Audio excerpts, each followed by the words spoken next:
Brimfield Township Board of Trustees meeting to order, please. Roll call for attendance. Kevin? Here. Sue? Here. Nick? Here. All right, we have a quorum. All right. If everybody could please stand for the Pledge of Allegiance.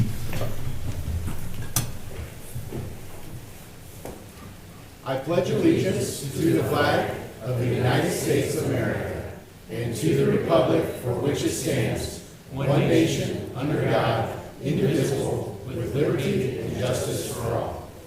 Please remain standing for our opening prayer. Pastor? Pastor Walton with us today from the Hill Church.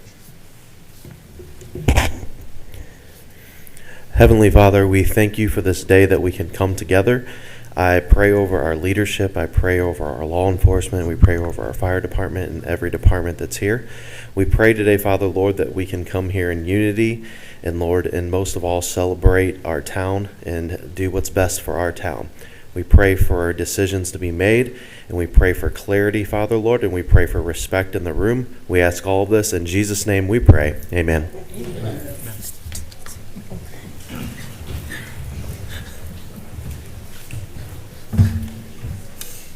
All right, normally we get right into announcements and correspondences, but we have a pretty large crowd here today for K9 Recon, so we're going to start with that. So, Chief, I'd like to turn the floor over to you. Yeah, thank you.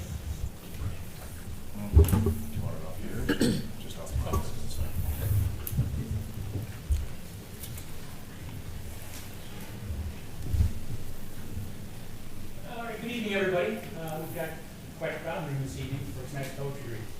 We're taking an opportunity tonight for something special. That's giving a chance to recognize K9 Recon, who's retiring from service from our department. And not only that, we'll also recognize Sergeant David Canal, not only for his service with K9 Recon, but those of you that know Dave, or Dave and his family over the years, know that this isn't Dave's first rodeo with K9. He's had multiple K9 for our police department dating back to March of 2005, and I put this sheet up to make sure I got these dates right. So Dave was a K9 handler for our police department from March of 2005 till end of watch, December 8, 2008 for K9 Ace. After K9 Ace, we had K9 Hat. Dave served as handler for him from April 1st, 2010 and retired September 24th, 2018. And up until today's events with K9 Recon, Recon came into service on April 11th, 2018 and retiring today, effective March 16th, 2026. So Dave gets an opportunity to have Recon go home and enjoy his life as a pup, and he purchased him from the township for the grand total of $1. Since I've been chief here in 2015, Dave has been the K9 guy. His service to the community, the K9 Recon service to the community, all his prior K9 service has been so beneficial to our department. Other police departments, Dave's also served as a trainer and instructor in the K9 world. So Dave, on behalf of our department and on behalf of the community, I'll speak on behalf of our board too. Thank you for your service.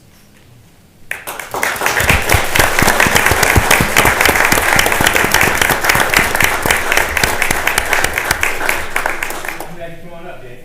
Yeah.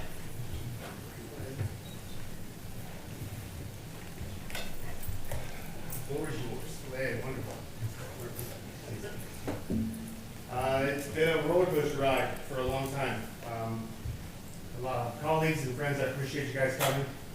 I do get emotional, so bear with me. I've been doing this about 20 years. I did, as you said, K9 Ace. When we put the program together, they told us we'd never have a dog in the township again.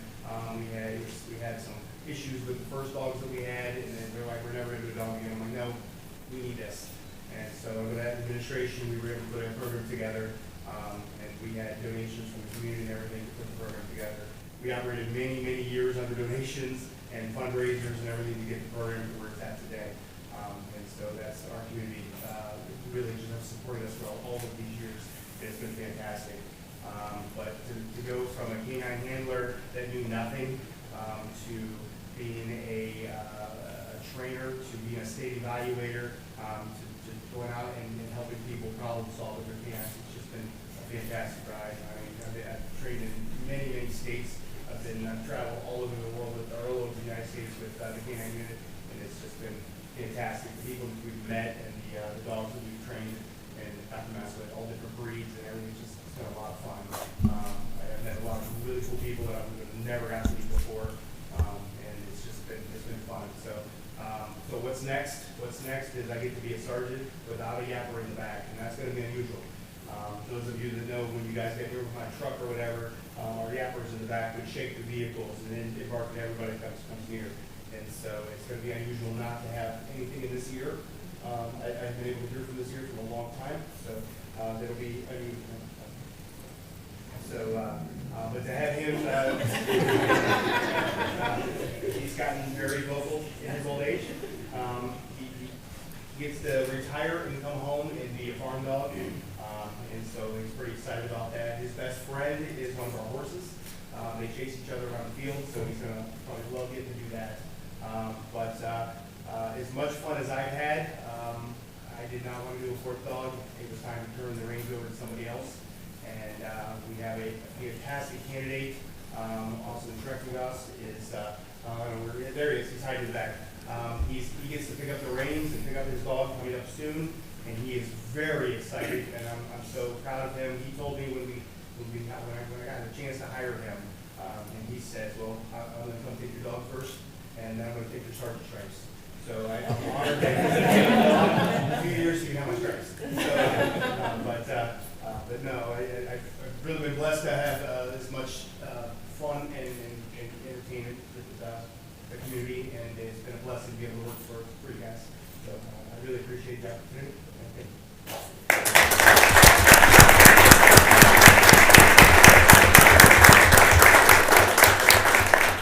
Create pictures real quick. We need a couple photos. Let's do that.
As they head out to the back area there, we'll continue on with our meeting. Congratulations to K9 Recon on his retirement. Very excited for him. Announcements and correspondences. Do we have any announcements today? Okay. Hearing none, we'll move into our next section, which is our meeting guest. Today we have Mr. Dan Mars speaking today. Invite you on up to the lectern there, and we'll open up the floor for your 15-minute update for us. All right. I guess I was wanted to follow up a bit. I had emailed each of the trustees about a month ago, and then I came 2 weeks ago to the last trustee meeting and made a presentation. And so I just wanted to have the opportunity to, I guess, answer any questions you may have, and maybe let me just give kind of a summary of what I'm proposing, just for the sake of those that weren't here or did not hear. So my concern is with the state of the parks in Brimfield. Currently we have no park director, and the parks are declining. And so my proposal is that I would be willing to serve as a volunteer park director for the township. And as part of the park director, kind of my initial goals would be to form an advisory committee, or I guess an advisory board, a 5-member board, and that would all be volunteer also, with the intent of this board to raise funds and to have activities sponsored by the parks. Currently, there's a few activities already on the calendar. The Touch-a-Truck, there is a concert, but I'd like to add to that and have a real parks program in Brimfield that will bring people together.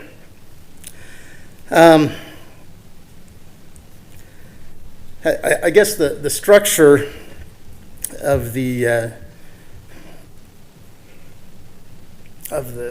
would be, there'd be the park director, which would be me, which the importance, I guess, of having me be the park director would that would give me access to township assets like the Facebook page, the sign in town. Also for activities, the liability would go through the township for that. Then there would be the advisory board with 5 members, and they would, it would not be a board that would, I guess, well, it's an advisory board, and so advisory is the key word there. They would make suggestions, and then anything that they suggest would go to me, and I would bring back to the trustees. And then we would have, volunteers to help out. I know it's been brought up that maybe Kent State has some interns. I think that'd be great to have interns as part of this. But again, to have an intern, you have to have someone for them to answer to, and so that would be my position. Now, I had talked about the advisory board. We would make a 501c3 organization, which would raise money for the parks. Now, as far as money goes, I'd like to see the community center open again for rentals, and the money from rentals would go directly to the township general fund. Any monies that are raised by the 501c3 would be for the parks in a separate fund, and that could be reported monthly to the trustees as to our financial standing. So it wouldn't really add a whole lot to Jasmine's responsibility, but we would just monthly report as to our standing for that. I guess just for the sake of people that don't know me and who is this guy that's standing up volunteering to do this for free, I did include just an abbreviated resume. I believe Joe has that that he can pop up on the TV. I hope you have good eyesight and can see that, but I just want to highlight a few things. First is that I currently work for the Portage Park District, and so I'm very familiar with park operations and how things go to maintain parks. I do have a lot of volunteer experience organizing large events, small events, and I guess also I do want to include, I have a letter from Christine Craycroft, who is the executive director of Portage Parks, and I can give that to each of you. But I wanted to open it up and see if you had any questions for me as to kind of what I'm thinking and kind of what the next step would be here. And I'll give you. Thank you. Thank you. So with the 501c3, the creation of that, what's going to be the relationship between that 501c3 and the Board of Trustees? So, for example, the Brimfield Food Cupboard operates separately from outside the board. Right. Is this going to operate separately outside the board? Yes, Or it would be relationship separate, exists? separate from the board. Okay. Really, the only money that would be, I guess, for the board would be the community center rental money. That would go to the general fund. But the money for the 501c would be directly, would be a benefit to the parks. And then you alluded to the state of the parks. So what are some of the concerns you currently have with the parks and how would you handle those pieces? Well, I mean, I guess I just did a real quick walkthrough before the last meeting. I took a couple pictures, but for instance, like the volleyball court is grown over. I mean, it's not really usable as a volleyball court. There's no net. The Gaga ball pit has weeds that are 4 feet tall. It's not really usable as is. I know the signage has got stuff growing on it. I mean, So are you saying you'd be out there cleaning that stuff and rebuilding that? so I'm saying what I would do would be organizing volunteers to go out and take care of that. Okay. I mean, that really should be a park employee thing, but given that there's no park employees, that would be a volunteer opportunity. Dave, that falls under your staff, right? Yes, we do the maintenance of this stuff. So that was never covered by Cassie? in the Right. beginning? And she would have. That's a road department. She would bring it up to me what she needed, and then we would, at a point, most of ours was mowing, keeping trails open. Right, right. Yeah, the volleyball And courts that's, have been I mean, closed that's for a good. while. That's good that you're doing that, but you're a road guy. I mean, Well, but it's it in should the be union parks doing contract, I it. believe.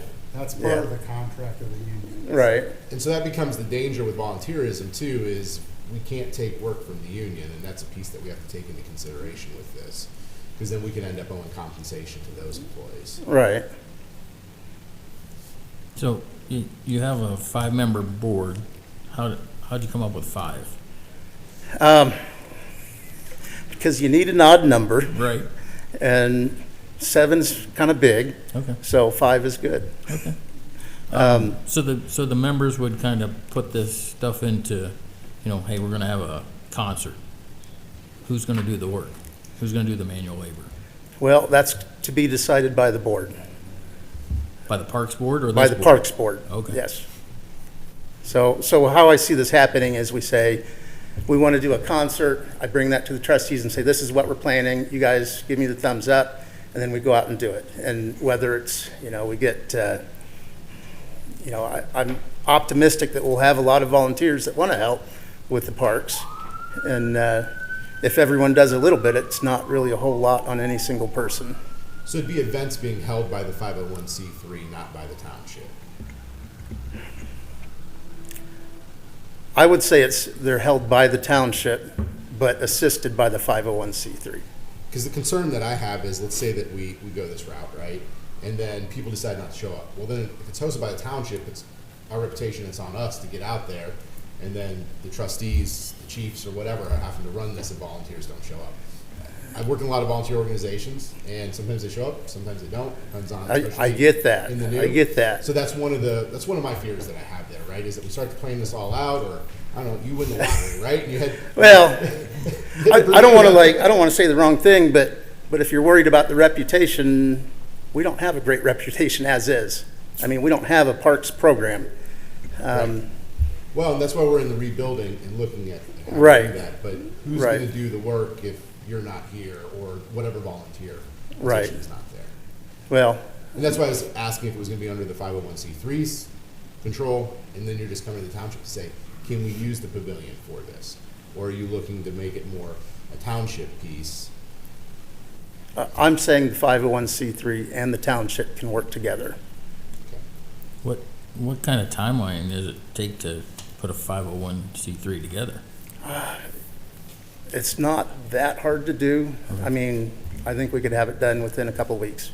Okay. Well, I'm looking at your resume here, and I do want to share this with anybody that's listening.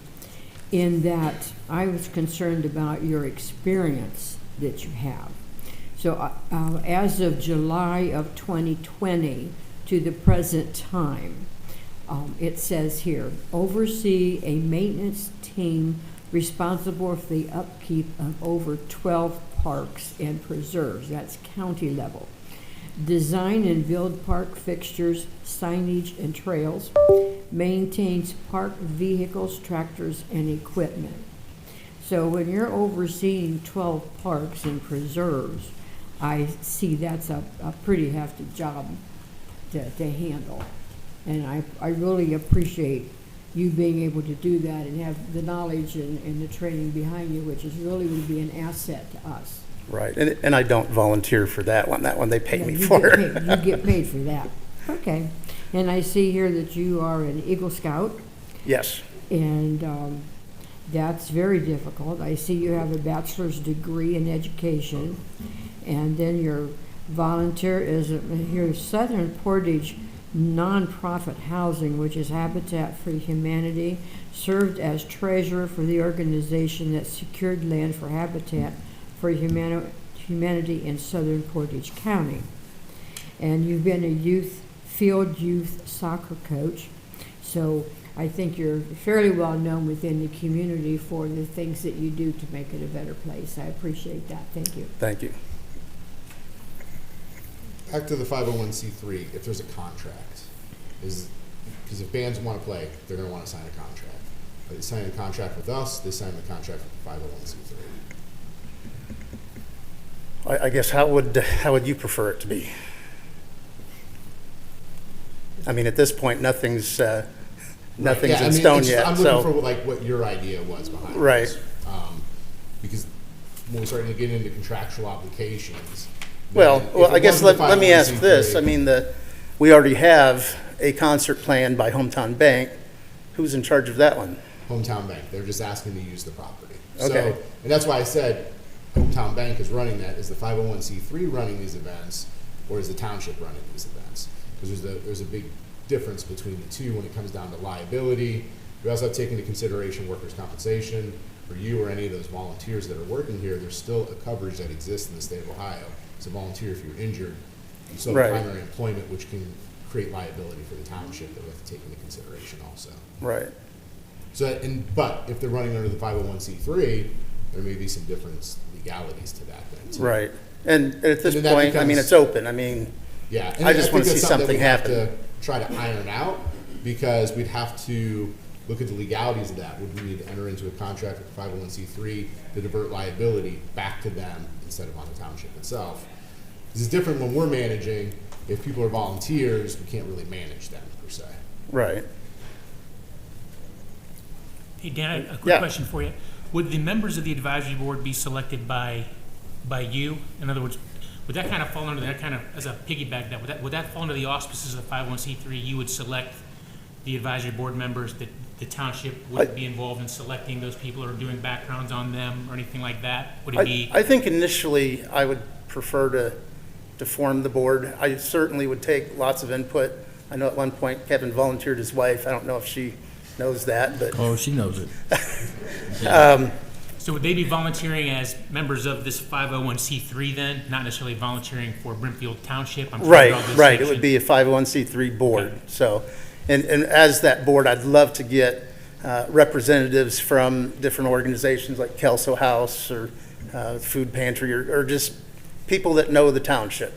I know we're over. Can I ask one follow-up question? Yeah. How many hours a week do you think you'd be able to dedicate to something like this, Dan, if the township went down this path? 'Cause I know you have your full-time employment. Yes, I do stay busy. I mean, I could probably do, 10, 15 hours a week on it. Just that's a ballpark estimate. Just ballpark, yeah. It's kind of, I can be a little flexible with some things in my time, so. I don't want to set a bad precedent, but I have a lot more questions. So we're technically under meeting guest. This is different than public comments, so you're going to be setting the precedents for public comments. You sure? Yeah, we don't have a second guest. Normally our rules Okay. restrict it to 2 meetings yet. So, Just time-wise, because there's only so many hours. Right. And I'll try to answer quick if that okay. helps. The 501c3, is it called Dan Mars Entertainment? Definitely not. It's called, the Friends of Brimfield Parks or something like that. Is Portage Parks offering to So, be involved? so Portage Parks is not technically involved, but they Are they do- offering? They are offering, in the letter, she does, Christine does offer to experience and advice. So I do have that open door to talk with her and work things out, but they're not officially part of this. Okay. And if KSU is interested, would they be allowed to be part of the mix? I'd love for them to be part of it. Okay. I mean, pretty much anyone that has a stake in Brimfield, And we, I'd love to be part of it. we never actually appointed a liaison for the parks, but if one of the trustees was a liaison, they would have to probably be the head of the board? No, so we can't do that. There's a conflict there. We Oh, ran into that okay. issue before with the food company. There had to be that's why I was asking about the 501c3. Yeah, you probably Separation. couldn't be on the board, but you certainly would be invited to come to the meetings and So- give some input. So maybe the liaison would do the signage and the internal stuff here? Because if we let you have the website and the Facebook, I'm afraid that would open it up to any volunteer.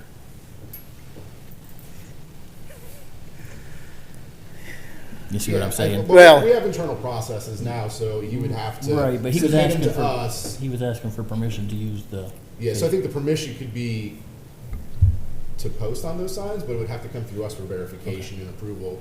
Facebook posts the same way. I would say I would have to come. We couldn't turn over authority to the Brimfield Township Facebook page. Now, if your 501c3 has its own page. So I guess that's why I'm thinking, though, that if you were to hire me as the Brimfield Parks Director, same position that Cassie had, but instead of paying her or me what you paid her, pay me either nothing or pay me $1 and I'll give you $1 back, or whatever to make it to legal. It becomes a little more complex because once we start managing you, then the 1099 laws and those things get a little bit more confusing, and it's going to create some more legality that we're going to have to run through council for that. Whereas if you're just a volunteer, it's different. But when we start giving you access to township assets, I think that's going to create some liability for the township in itself. Right. I'm just saying, if it's going to be a township parks program, you really need to have access to township communication. But there would be a way to do that. There would be an avenue where it would run through IT for approval process Right. and set up, instead of just giving total access to do that. And I guess the other question too is that goes back to, say, like parks equipment. You know, what does the parks have, and Nothing. Because, I mean, the equipment itself is, all the landscape equipment, all that is managed by a road department under union contract. So it's limited in what that role can be. It's really a event planner. It's not a hands-on, go dig the holes, put the post up type of work. right. And I guess the other question though would be, with the 501c3, were you looking to be a volunteer here and a president of the 501c3? No, I don't want to be a president of it. Okay. Who would be? I don't know yet. I guess it depends on who's on the board.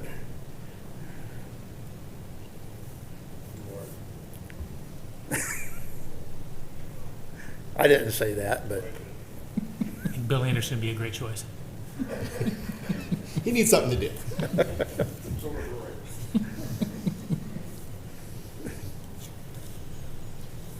Do you have additional questions, Kevin? Oh, that's it. I think it's a good initial conversation. I have more to dig into. I think we gotta, obviously we gotta do our due diligence and run some of this through legal. It's not gonna be a fast process. I mean, it's gonna Right. take- I think the problem, though, comes is that, you know, it's been something that, you know, I've been working on this for, you know, a month and a half now, and if we're going to have programming this summer, I mean, it should have already been planned a while ago. Yeah. So it's like, if we wait till summer starts and then say, okay, yeah, do it, and then, what are we gonna be able to come up with? So Right. the Well, sooner we the planned better. it into 27 at that point.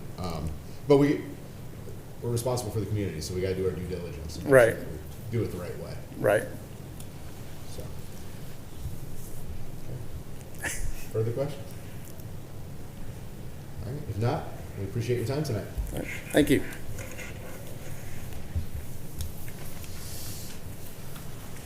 All right, next up is our meeting minutes. We have to review and sign meeting minutes from the March 2nd, 2026 public hearings. I'll entertain a motion to approve the first public hearing. We're gonna have a total of 4 of these, so we'll have to do 4 separate votes. I'll make the motion to approve them. Second, All right, roll call? Kevin, Yes. Sue, yes. Nick. Yes. All right, motion passed. I'll entertain a motion to accept the next March 2nd, 2026 public hearing meeting minutes. So moved, Second. Roll call? Kevin, Yes. Sue, yes. Nick. Yes. All right, motion passed. All right, I'll entertain a motion to accept the March 2nd, 2026 third set of public hearing meeting minutes. I'll make that motion. Second, Roll call? Kevin, Yes. Sue, yes. Nick. Yes. Motion passes. And I'll entertain a motion to accept the March 2nd, 2026 fourth set of public hearing meeting minutes. I'll make that motion. Second, Roll call? Kevin, Yes. Sue, yes. Nick. Yes. Motion passed. And then finally, I'll entertain a motion to accept the March 2nd, 2026 regular meeting minutes. So moved, Second. Roll call? Kevin, Yes. Sue, yes. Nick. Yes. All right, regular meeting minutes on March 2nd approved. Perfect. Agenda, I'll entertain a motion to accept the agenda. I'll make that motion. Second, All right, before roll call, any additions or changes to the agenda? You have I to will change- have 2 of them under new business, under admin. So we go to admin, new business, board approval. We're gonna add number 3, Otarma, rep and alternative. And then number 4 will be NOPEC community sponsorship. Can you repeat number 3 again for me? Yeah, Otarma, representative and alternate.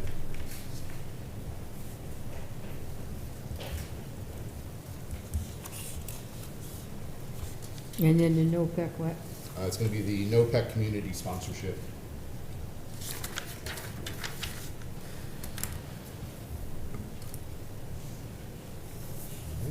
Okay.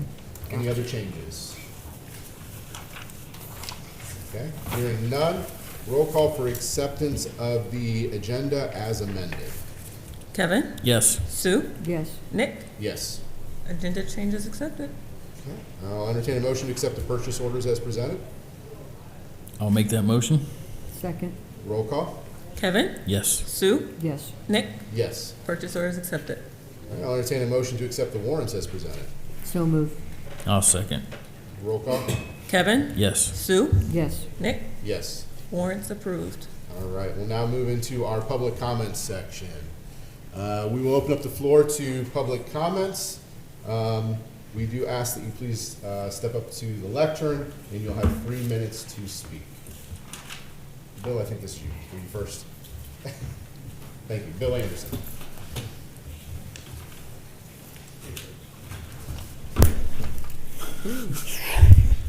Man, did I get lit up. Well, I was thinking that the last meeting, everybody was of the general consensus they were going to have the public comments at the end of the meeting. I thought that's what you guys all decided on, so I was a little surprised to see them right where they are. But I will make a couple of statements. I agree with Dan. I commend him to stand up for the community, for the park system. I think if you pay him $1 a month, it covers him under workers' comp, also opens up bonding ability to protect the township because he'd be covered under your insurance bond. Just a couple of thoughts that came into my head while I was sitting there. And as far as getting volunteers to do stuff, I'm sure we can work around volunteers helping out with the parks that don't infringe on the road department's stranglehold on any work being done around here, that everything has to be done from hanging a picture to putting a postal in. So, oh man, I didn't use up all my minutes, thanks. I reserved the rest of my minutes for the end of the meeting. All right, next up, we have Charles Prather. Floor is yours. Name is Charles Prather, 3998 Mogador Road, Kent, Ohio. I had a couple concerns, and first of all, I commend him for standing up to try to do something. I hold 4 events in Lake City, South Carolina every year. That's under a 501c3. The insurance is very expensive for that.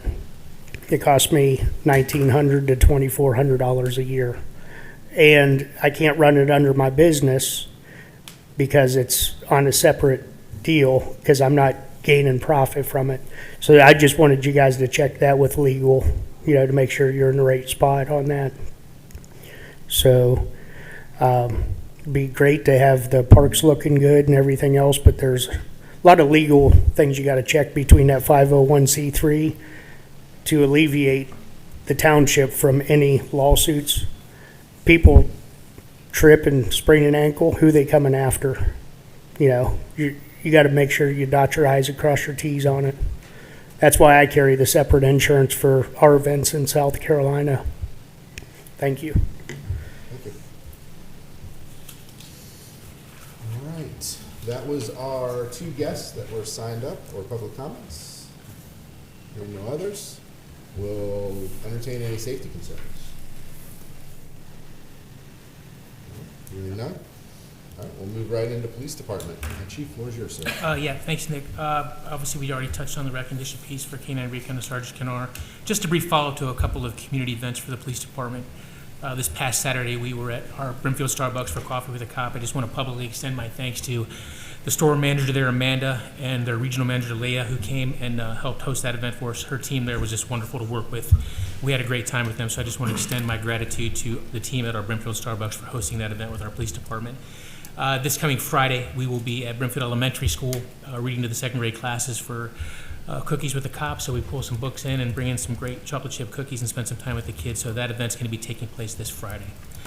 I do have one item under new business for board approval, and I do need to get board approval for the acceptance of the Ohio Body-Worn Camera Grant from the Office of Criminal Justice Services, Ohio Department of Public Safety, in the amount of $5,743.20. I would entertain a motion to accept the Ohio Body-Worn Camera Grant from the Ohio Office of Criminal Justice. I'll make that motion. Second. All right, discussion. So this covers our cameras? It will cover a portion of storage, Of for storage. data storage, correct. Okay. All right, is there any question? No. All right, if not, roll call for acceptance of the grant. Kevin? Yes. Sue? Yes. Nick? Yes. All right, motion passed. What time is the Brimfield Elementary event? 10:30. Okay. Yep. And that's all I have for you right now, Nick. Okay. Do we have any questions for police department today? All right, if not, we'll move right into fire department. Chief, where's yours? Okay, thank you, Nick. Just update items for you and the board. We're working through our candidate list for our entry-level firefighters. Lieutenant interviews will be this week. We had to push one back that was tomorrow. We'll push that back until the following Monday. So we had to extend that a little bit further. Then we'll push into the chief's interviews, and then hopefully they bring you a name for hopefully by next trustee meeting. Might extend a little bit further beyond that, but we're in no hurry for that right now. Working on some truck repair issues that the board is aware of. That was started to be worked on today. You guys are aware of what's going on there. And then our senior luncheon date is set for April 29th. I believe that is a Wednesday, and we'll have more details to come once we get that up and running, but usually right around 11 or 11:30 we do our senior luncheon, and I'm working on the things we talked about as far as donations and some other things for that. So. Perfect. Yeah, I think we can get some donations to Yeah, so offset the cost. yeah, so there's just the upcoming events or event that we'll be having, and that's a pretty big event for us. So and no board approval items. Do we have any questions for fire department today? All right, if not, we'll move into administration. All right, we under administration, old business, touch a truck, Saturday, June 20th is scheduled. Kevin, any updates? No, just roll call burgers coming, food truck, endless summer ice cream truck will be there. A fruit truck will be there, and Sugar Bay desserts, and we have a grounded coffee cart just for you, Nick. Coffee, thank you. I'm always excited for coffee. Other than that, they all said they're gonna be there. Set up at 10, Yep, open at 11. yep, Oh, you left me off. Can I do an FYI? sure. This is for the scrap drive that we're having on May the 9th. I brought in some flyers and put them on the lectern over by the door. And if you would, take one and give it to somebody else. And do participate. Thank you. Yeah, go ahead, Roy. Yeah, I just want to follow a piece to the touch a truck. I was able to confirm we'll be able to pick up the Metro Spot Bearcat, so that vehicle will be there for that event as well. Oh, perfect, thank you. Thanks, Roy. Anything else? All right. Next, we have field rentals. So I want to give an update on the field rentals. We had originally talked about renting the fields at $5,000 a season to baseball and then $5,000 a season to soccer. I've had conversations with both the Baseball Association and the Soccer Association. Neither of them had interest at that price point. Financially, that would not work inside their operating budget that they currently have. Baseball has not come back to the board with an offer of what would work, but soccer has asked if they could use the fields at a cost of $2,000 per season, which would be a total of $4,000 per year. With that said, I reached out to both Portage Turf and Greensman, there it is, Greensman Inc., to get quotes on what our cost would be beyond our normal maintenance. So we're mowing the grass no matter what. We're doing typical maintenance out there, but the fertilization cost. So they both gave us quotes. The first quote was from Portage Turf, was going to be $3,288 if we pay it all up front. Otherwise, it's an additional $173 if we don't pay it up front. They give a 5% discount. Greensman initially came in at a lower rate of $1,973, but that's because it did not cover the overseeding cost. Once we added in overseeding, they charged $25 per 1,000 square foot of overseeding. Google mapping that, we're around 66,000 or 63,000 square feet out there, so it's about another $1,500. So they came in at the same price point, $3,548. So prices are the same. We've worked with Portage Turf in the past. We could go either way there. But with that action, if we were able to accept field use, soccer's use of the town center fields, that would offset the cost of the fertilization. So that's kind of where we're at. They wanted me to bring it back to the board before they took it to their board for official vote, but that was the request from the Soccer Association president. So I'll open it up to discussion. Well, 4,000's better than 0. Right. It helps us still maintain the field, keep the weeds down, and you get some use out of it. So we've used this green company before. Portage Turf is who we currently work with. Okay, Portage. Dave, you had some good work with them. You pretty happy with Portage Turf? Yeah, they've been doing fine there. Well, since there's no difference in price, I would move that we maintain our relationship with Portage Turf. Well, I would say we only Okay. do the Portage Turf if we're gonna rent the fields. We're not gonna rent them. I Right. don't see a need in doing all that overseeding. Do you, Dave? Nope. Not if you're not using them.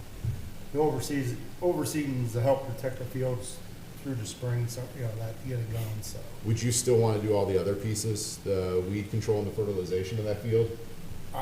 Well, it probably comes back to what you guys would do with the field. That's more of what would, the answer to that would be. Yeah. So if it's just sat empty, you wouldn't fertilize it this season? I may do a spring and a fall, but not the seasonal like we do all year long with Portage Turf. Okay. So we're still gonna eat part of that price. Spring and fall aeration, and winter and weed control is $800 plus a pre-emergence 300. So you're $1,100 into it. Oh, I can withdraw my motion because I didn't get a second. Till we're fine. Yeah, that's fine. We'll wait till we. You figured out. Okay, work on it some more. What's your thoughts, Kevin? Are we just, we're discussing the 4,000 rental, right? The 4,000 rental and kind of both at the same time. You want to do the 4,000 rental? You want to do this? What do you think, Dave? What would you suggest? I don't know how Cassie worked it in the past. I mean, that part I stayed out of. The rental was $750 last season. So we were eating a big chunk of it ourselves last season. But that's why they were surprised when we came at them at 5,000. They're like, wait a minute, we were at 500, or 750. How do we go from 750 to 5,000? And really, we're offsetting some of the baseball costs by doing it that way. If we look at the total cost of town center fields last year, it was $5,800. That's water, electric, and fertilization.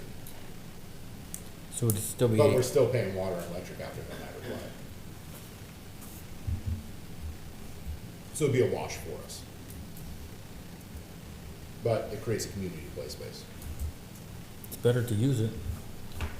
That's my thought, but I'm open Right, to Dave? It's better to use it than leave it sit idle? Well, a lot of times, certain things you let sit idle, it just goes to the wayside. So, What's your thoughts, Jasmine? We can break even? Does that work? I say if we could break even, yeah, that'll work. But we're not breaking even, right? We're 1,800 in the hole? No. No. They're gonna pay 2,000 we're offering 2,000 in the spring, 2,000 in the fall, so that's 4,000. It I costs. thought you said it was 5,800 was with water and With the everything. With water. Okay, So okay. we're paying that Okay. 1,800 no matter what. Yeah. Okay. This would be, if Jasmine could pay the full amount here in the next couple of weeks, it'd be 3,288. Or if we split it into payments, it goes up to like 3,500 for fertilization. Do they want to pay up front? I'm sure we'll pay the first season up front. I don't know what their cash flow looks like to do back half. But I think they can turn around and check pretty quick for 2,000. Okay. It's all based on registration fees when they come in. That's how they make their payments. I don't know. It's out of my league. Well, they could do that, vote for it. To me, I mean, we're raising the rate from 750 to 2,000. I think it's a pretty drastic increase for them when they weren't planning for it in their pay to play fees for the year. And it gives a place for kids to play. It'd be my opinion that we keep it going. These are all baseball, or Brimfield.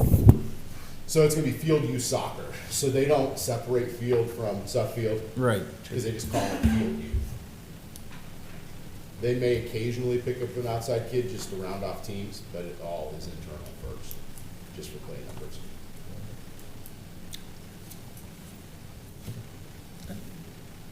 You doing it? If I'm paying it, you might as well give it to me. I thought you said no. So what do you think? What's that? I said, you got baseball, you didn't call baseball like you did soccer and say, we can give it to you for 2,000. You said you offered it 5,000 and they didn't call you back. The conversation was, first of all, point of order, you're in the audience, you can't speak. Well, that's why it should be. We're done. You're in the audience. So we had a conversation with baseball also. They put it on the coach to have the negotiation. Coach and I had a very long conversation. I said, come up with a fair price, bring it back to me after you talk to your board. Never came back to us. Field, same thing. Offered them a price. They said, can we meet? We went through the numbers and that's where we're at. Well, I said 4,000 is better than 0. Yeah.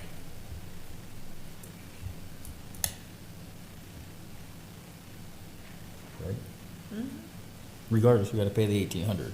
Yeah, we're paying 1,800. And nobody uses the field. And then we have 250, 300 kids not playing somewhere. Yep, no, that's fine. So we would need a motion to first accept the fertilization program. So we'll entertain a motion to accept the fertilization. I'll make a motion to accept the fertilization. Second. Okay, and this will be with, for clarification, Portage. for Portage Turf. Turf. Okay, any discussion on that? Okay, hearing none, roll call? Kevin, Yes. Sue, Yes. Nick. Yes. All right, motion passed to accept Portage Surf.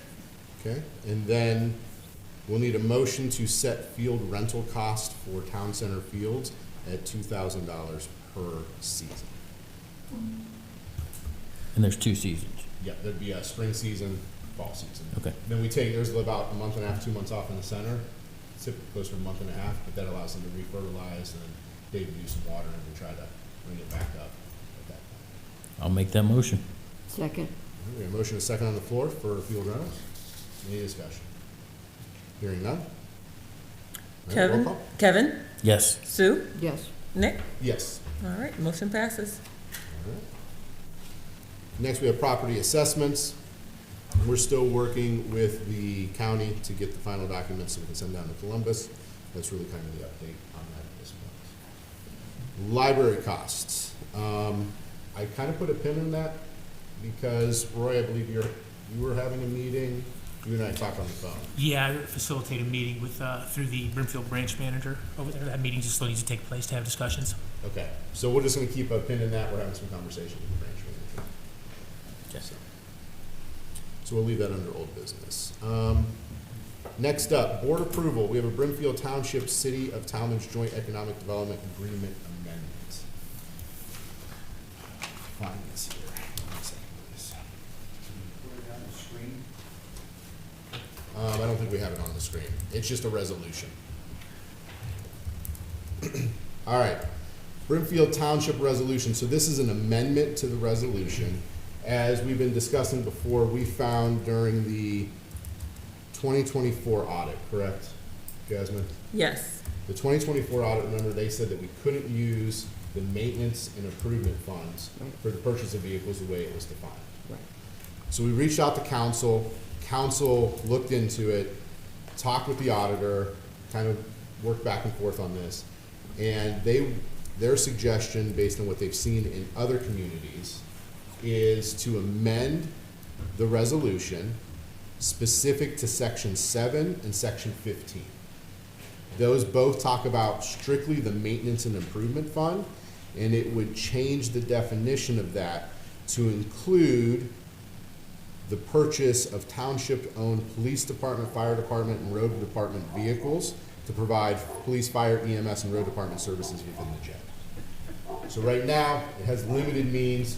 There's some disagreement behind what maintenance and improvement stands for in that section. It's 10% of the total revenue collected. This would allow us to change that. It also has a retroactive section to it. As presented to the board, the retroactive was back to January 2025. After conversations with Jasmine today, the audit was from 24, so I would say that we would change the language in this to be retroactive to January 1, 2024. Now, this doesn't guarantee that we can go back and retro do this or do this moving forward. We have to approve it. Our law director would then meet with Talmadge's law director, walk them through the process.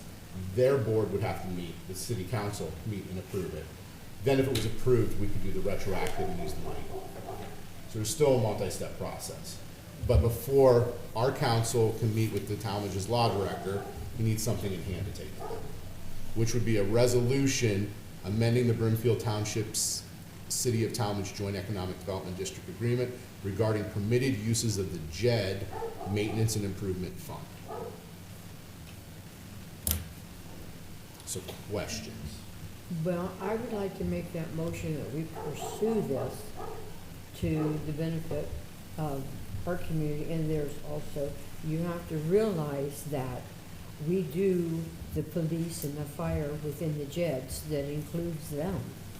So with us being able to use some of these funds for purchases that is going into their community too, in the JED that they own, I think that that kind of balances it out a little bit. The JED does have a avenue in it legally where we can make amendments through a process Right, that it we're does. going through.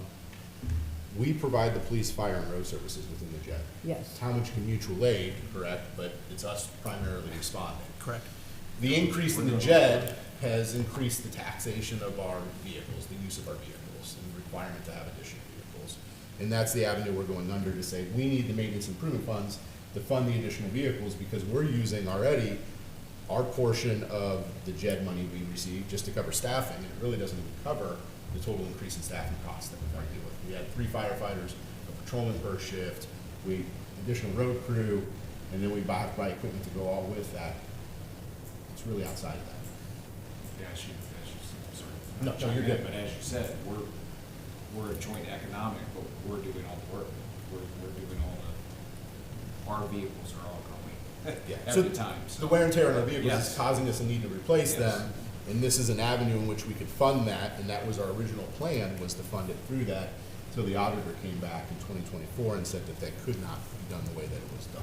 So then our motion then and now would be, that would open up that we could have discussion on this subject with them. It would be, we're accepting this as the change to the Joint Economic Development District, then our suggested change then gets sent to Talmadge, and then they would approve this also.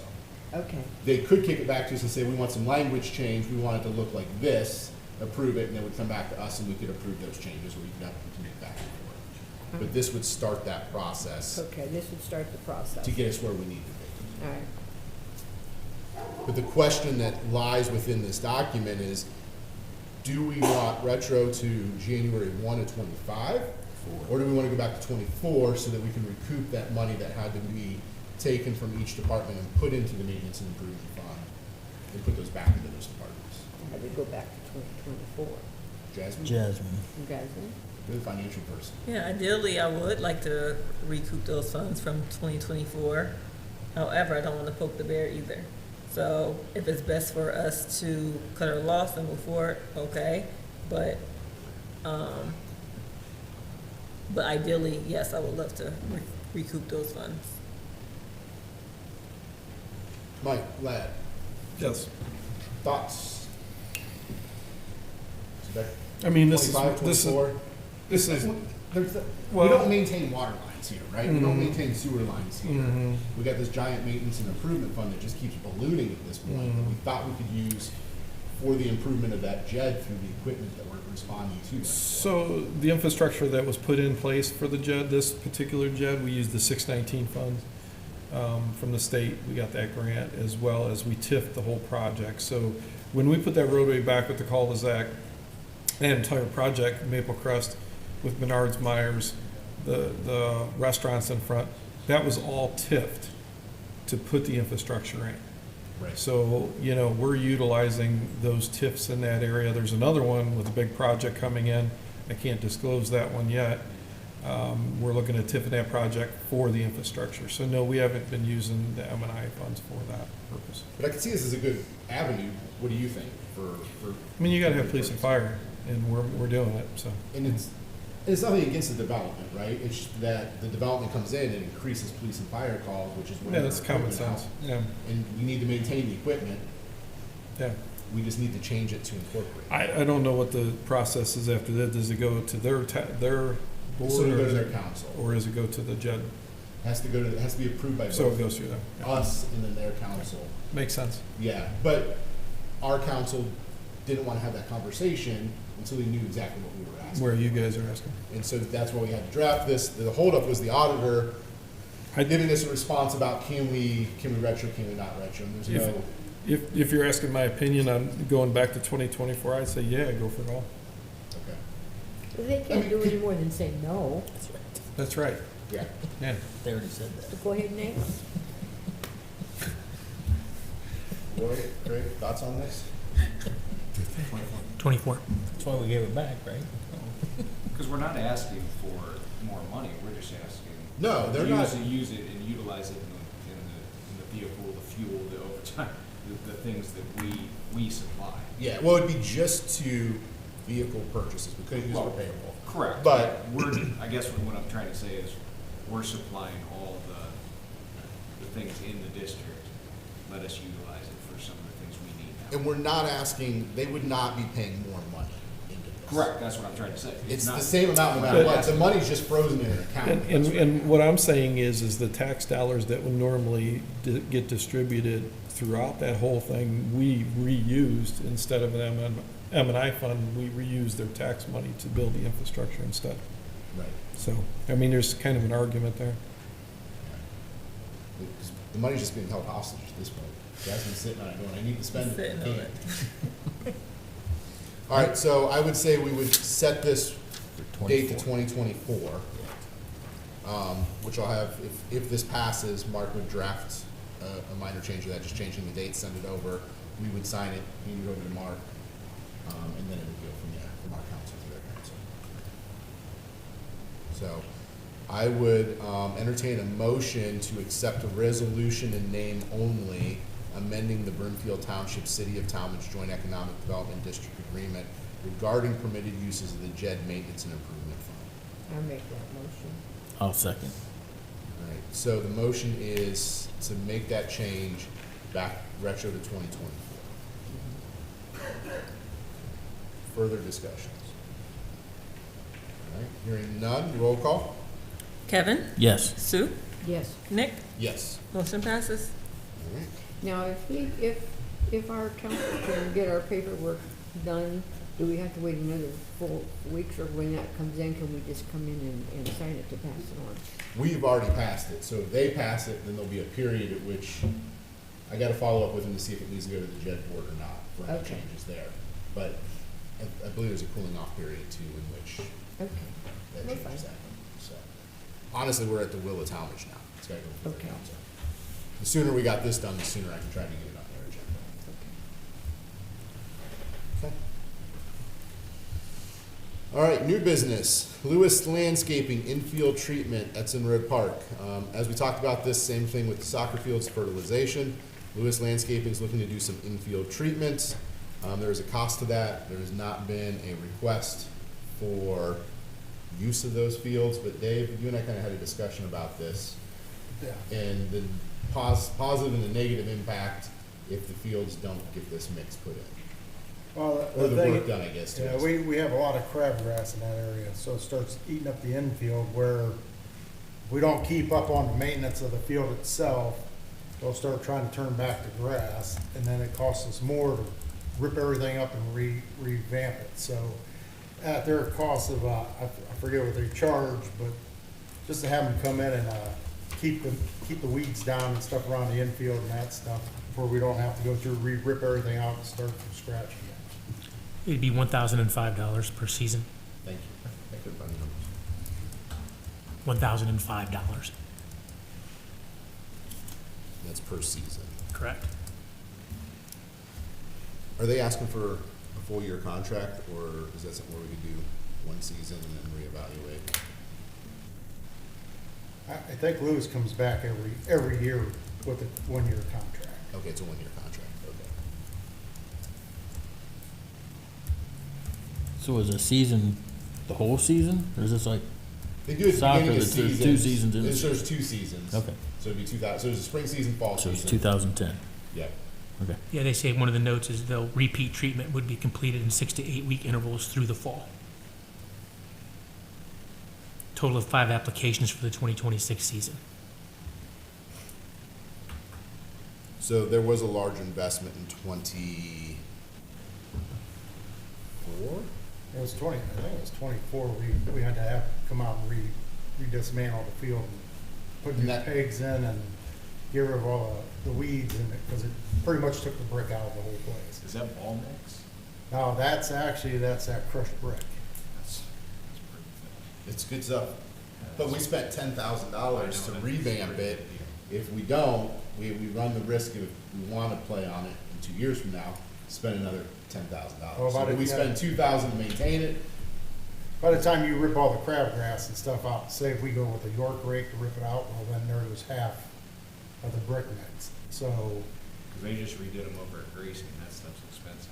right. If that's. Well, see, I can't even pick that stuff up No. unless I buy it, That's from very unless I buy a expensive. 500 ton. That's a pretty good deal. I don't need 500 ton. So, we paid the bill in 25, it was $10,366 we paid. So Jasmine, we would be looking at an investment in that field of $2,000 for the season.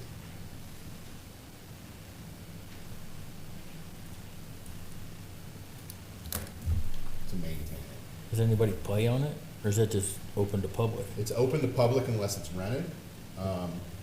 Do we rent it? So that's the one we're trying to rent to the Baseball Association. Okay. Here's the issue, is they got 4 fields behind Brimfield Elementary. That covers the majority of their play. They need a large field for an older group of kids that play. But there's only one team that has the older group. So they don't need it 7 days a week. They need it 1 or 2 nights a week and 1 game on the weekends. They don't utilize it as much as soccer would, where soccer was using these fields 7 days a week. So when we came at the proposal of $5,000, obviously they thought that was high. We had the conversation. I said, take it back to your board, let us know what you're thinking price-wise. And his initial comment was, we only pay $10 a practice before, so we pay $30 a week times 12 weeks and be done. I said, well, that's probably not going to work this time. So we have some costs that we have to incur there. If we look at our total cost on that field, to recoup from 25, it was $13,000. This year, I would predict us to be around $5,000 cost of that field. $2,000 for landscaping, $3,000 for electric, but electric covers that entire park back there, that back half of the park. So we're paying the $3,000 no matter what.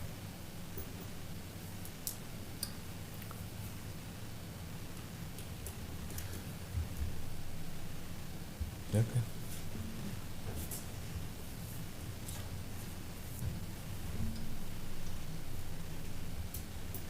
So the question on the floor is, because Lewis is going to need to know soon in order to get us on their schedule, do we want to treat that field this year?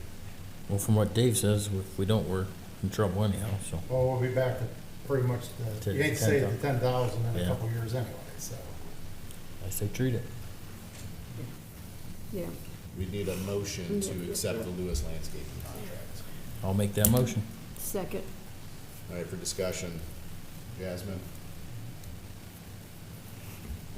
We gotta do what we gotta do, I guess. I mean, if we don't treat it now, technically we'll be paying for it in the long run. Yeah, we're going to pay a lot more money in the long run. It's just, Yeah, I get this year's the year we have to look at it, but it is, but. we'll vote. Maybe we get them to come back in the fall and play. Maybe they reach out to us too after hearing the meeting and seeing where soccer came in, and maybe they're willing to pay. But I did see some posts on social media. It looks like baseball's a little different.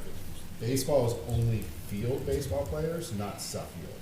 So let me rephrase that. It's only Brimfield players, not Suffield players. Suffield has their own baseball league, and Brimfield has their own baseball league. Soccer does a field league, which mixes both. Okay. They're different associations. There's a lot behind the scenes for that reason, but they have a smaller number here, so there's a financial impact. Nick, can I throw a wrench in there? Yeah. So, has the, Can you speak up? has this subject been brought up to, they get the fields for free if they maintain them at all? We got away from that, because remember we did that years ago, Okay. and it got us into That got us in Some- a mess. some big old mess. Remember that? That was, it was Yes. about 8 years ago. I remember it was when I first came on the board. It was Yeah, like- they. I get it, I just. Right, what happened was It's money, last time, so- they said, we're mowing them. So I'm you talking people about can't I play. guess I'm thinking the infields only. Like if you'll spread the ball mix and keep the fields maintained, you can have. Yeah, I that's, didn't wanna- again, that's where we got, I mean, Okay. the hiccup with the crabgrass and stuff coming from the main field out there for soccer and baseball, the outfield. It keeps wanting to creep back into the ball field, and then it starts, because they do maintain, I mean, they're supposed to drag the fields when they're done. Right. You give them rakes and all that stuff, so. Okay. There was one season where they didn't do it, and the crabgrass took off. Like they played in the spring, then they didn't play in the fall. We didn't have a maintenance program, and then it was full of weeds again. No, I mean it's a fair discussion. All right, I'll shut up. All right, so we got a motion and a second on the floor for Lewis Landscaping. Any other discussion? If not, roll call? Kevin, Yes. Sue, Yes, Nick, Yes. motion passes. All right, we already discussed the fertilizer treatment at Kelso Drive. Next up, we have board approval for cleaning services proposal from Clean Management LLC. Chief, I'll turn this over to you for an update. Yeah, sure. Just a little bit of background on this for the board. I know that put together some financial data showing what we've been spending for cleaning services here in the township, and we've been using two separate companies for a period of time. One of them is Langston's Ultimate Cleaning, and the other one is Clean Management LLC. So between the two different companies cleaning different portions of the township, the annual cost for that has, pulling the financial data, has been about $43,619 between both. That's covering police department, road department, administrative office areas, and the community center collectively. Pulling the data, getting a chance to kind of peel back the onion on this a little bit, reaching out to the folks with Clean Management, that's Marilyn and her husband Tom. They've been cleaning here in the township since way back to 2011, maybe even before that. And a couple of years ago, the decision was made to pull their company away from cleaning the administrative office areas here in the township as well as the community center. They have offered an updated quote to the township to provide pool cleaning services across the board to all of our areas, coming in at a cost of $32,587.32 annually. So that would be a savings of a little over $11,000 to go on board with Clean Management to provide our services across the board. If you account for cleaning the community center once a week, that would be roughly $50 each service for the community center. You're still going to realize a savings of about $8,500. So looking at the numbers on that and the financials, I think it would make sense for the board to consider just entering in an agreement with Cleaning Services LLC for cleaning services across the township and realize that savings. And how long of an agreement were they looking for? It does not have a set period of time. There's just a clause to put in there that there's a 30-day notice if you wish to amend the agreement or to go to another direction, so 30-day notice. Okay.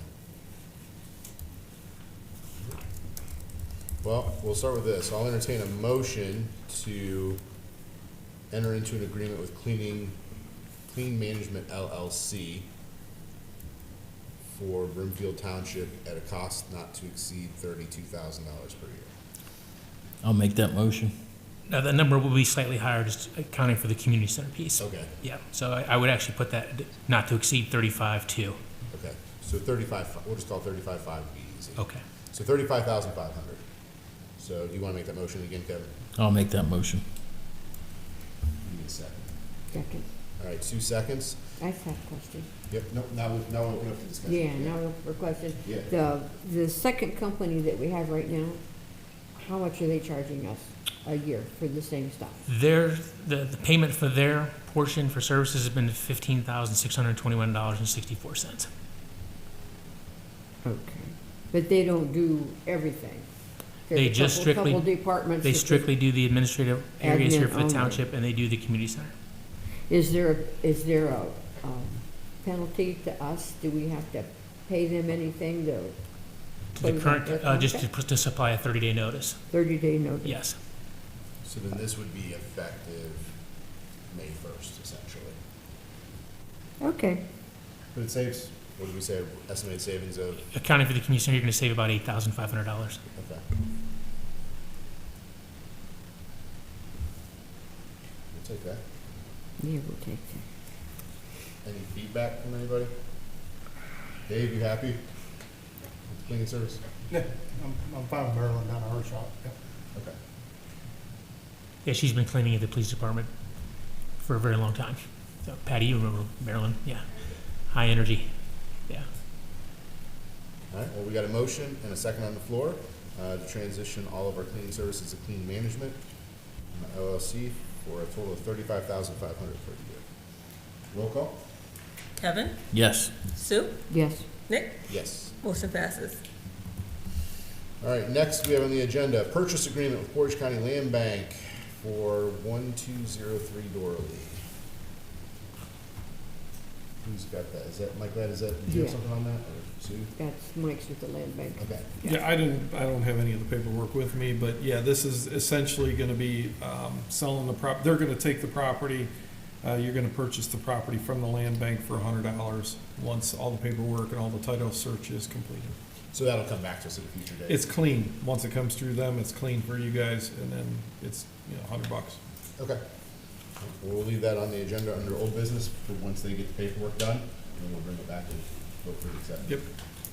All right. Next up, Otarma representative and alternates. We had some paperwork sent to us. Jasmine handed it to me today. Ohio Township Association Risk Management Authority, Otarma, appointment of representative and alternate. We need to submit this form to them. We need to have a representative and an alternate. Pursuant to Article 4 of the intergovernmental contract, each member of Otarma is required to appoint a representative and an alternative representative to represent the member. The representative or alternate shall vote on behalf of the member on any matter that requires a vote by members. As a liaison, the representative or alternate shall be the contact person between the pool and the member on issues relating to risk reduction, loss control, pool rules, regulations, instructions dedicated to the member, obligations of the member imposed by the IGC or the communication. So we don't know if we've done this in the past or what the paperwork is. So we need to do that now. The question is, who do we want to make be that representative to Otarma? Well, I would like to do that because I go to the Portage County Township Association quarterly meetings, and I also go to the conference in January or February at the state level when I'm not sick. So this will be a little bit different. This is on the insurance side of it. It's not Okay. the township association side. Okay. This is more on the risk management. Okay, well, I can do that too, if that's agreeable with everybody. If not, if anybody else wants to do it, they can do that. You just need a number and an alternate, so. You're fine. Okay. So I'll need a motion on who the representative will be, and then we'll need another motion for the alternate. I'll make a motion to appoint Sue. I'll second that. So motion and a second on the floor to have Sue as our representative to the Otarma Risk Management Authority. Roll call? Kevin, Yes. Sue, Yes. Nick, Yes. motion passes. Now I need a motion for an alternate. Who wants to be the backup if Sue is not there? You want to do it, Nick? I can do it, or Jasmine, or I can do it. I'm fine with it. who wants to be the alternate? Jasmine. All right, I'll entertain a motion to have Jasmine as the alternate to the Otarma. I'll make that motion. Second. Any discussion? Not? Roll call? All right. Kevin, Yes. Sue, Yes. Nick. Yes. All right, motion passes. All right, we'll pass this down. After the meeting, Sue will have to fill all this out. but Okay. We'll send it down. Yeah, we'll keep that after the meeting. All right, one more thing. Under admin, we have our NOPEC community sponsorship. Every year, NOPEC gives out a sponsorship. Typically, we advertise this a little bit earlier, but this is where a community can have a community-focused event. It cannot be for profit. They can't charge entry into the event, but they get a percentage of money to help offset the costs of the event. Isn't that normally like $1,500? Yeah, it's usually $1,500. I'm trying to find the amount in here. I know the Kelso House had a movie night once upon a time. And Victory Baptist Church, they had an event over there for the community one year. And I think the Hill Church, They They did use a that. chili cook-off event for the yeah, community. they had an event. Can you think of any more of things that we could do for $1,500? So every year we accept applications. Here, we're kind of up against the wall on this though. We have to submit our application back to NOPEC by April 30th. Okay. So if we're gonna do this, we need to pool applications to come in, and we would need to discuss it most likely, calendar here, we have 2 more meetings, so we'd have to approve it at the second meeting in April. If we want to do that this year, how would we want to gather applications? This typically came through the Parks Department in the past.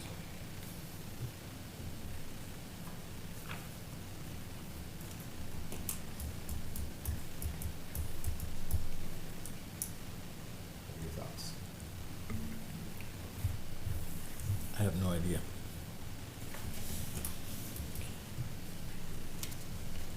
Could we do our regular marketing, like we do on Facebook and on the park sign, and kind of get the word out? Joe, do you possibly know where the old application forms are that we used in the past? I can look in the park drive. I mean, I can't say off the top of my head right now, but I can look into the drive that Cassie and Hannah shared. So if we could just find the application, we could put it online, we could have them send it to the admin inbox, and then review them on the floor. Yes, we can make that work. What do you think about that? And then we can just discuss them. That's fine. That's good. So that gives us to the second meeting. So all applications would need to be due the week before the second meeting, which would be, all applications would be due by the 17th. Yeah. And that way we could review them on the 20th, or do we want to make them due by the 10th, because our next meeting's on the April 20th? 17th is all right. It just gives us the weekend to review them before the meeting. We Good do with that on the weekend. Yeah. So Joe, we're gonna need to put a post together to accept applications. I'll get you some information on this. But we accept applications through April 17th. Then at the April 20th, we would review them as a board on the floor and award one of the applicants. All right, so we'll hold on to this because we don't have to accept it yet because we don't know who the awardee would be. Okay. All right, anything else under admin? Yeah, Roy, you know we're meeting KSU on Wednesday, right? Yes. Okay. Just want to make sure you're up. Before you guys move on to zoning, Yeah. going back to the purchase agreement on Portage County Land Bank, Mhm. I emailed the purchase agreement to you guys, and then Jasmine's printing it now. So if you want to go ahead and approve that. Oh, we can? You You already can have the approve it. purchase agreement? Yep. Okay, I just printed it. all right. Then we'll go back to that. On the floor, we had the purchase agreement for 1203 Dorley Drive from Portage Land Bank in the amount of $100. I'll entertain a motion for that purchase agreement. So moved. I'll second. All right, any discussion on this? All right, hearing none, roll call? Kevin? Yes. Sue? Yes. Nick? Yes. Motion passes. Okay, thank you. Then we'll move into zoning. Yeah, one other item real quick before you move on, just point of clarification on the cleaning services, Clean Management LLC. Just to follow up to your question, so it is a 12-month agreement with them, but able to supply a 60-day notice if you want to terminate that. So initial 12-month period, but a 60-day window if you want to exit from it. Okay, I just want to clarify that piece. so we can still exit after 60 days? Yes. Okay. All right. All right, anything else? Not, we're going to zoning. Thanks. Zoning year to date is $7,080.10. I've got several things for board approval. Some of these we sent to the prosecutor's office before, but when they came back and they wanted us to resend new motions, these weren't on the list, and we went back and checked them, and they're still a mess. So we're gonna, if it's okay with you guys, I'd like to send them a second time. First one is requesting board approval to send 1645 Sandy Lake Road to the prosecutor's office.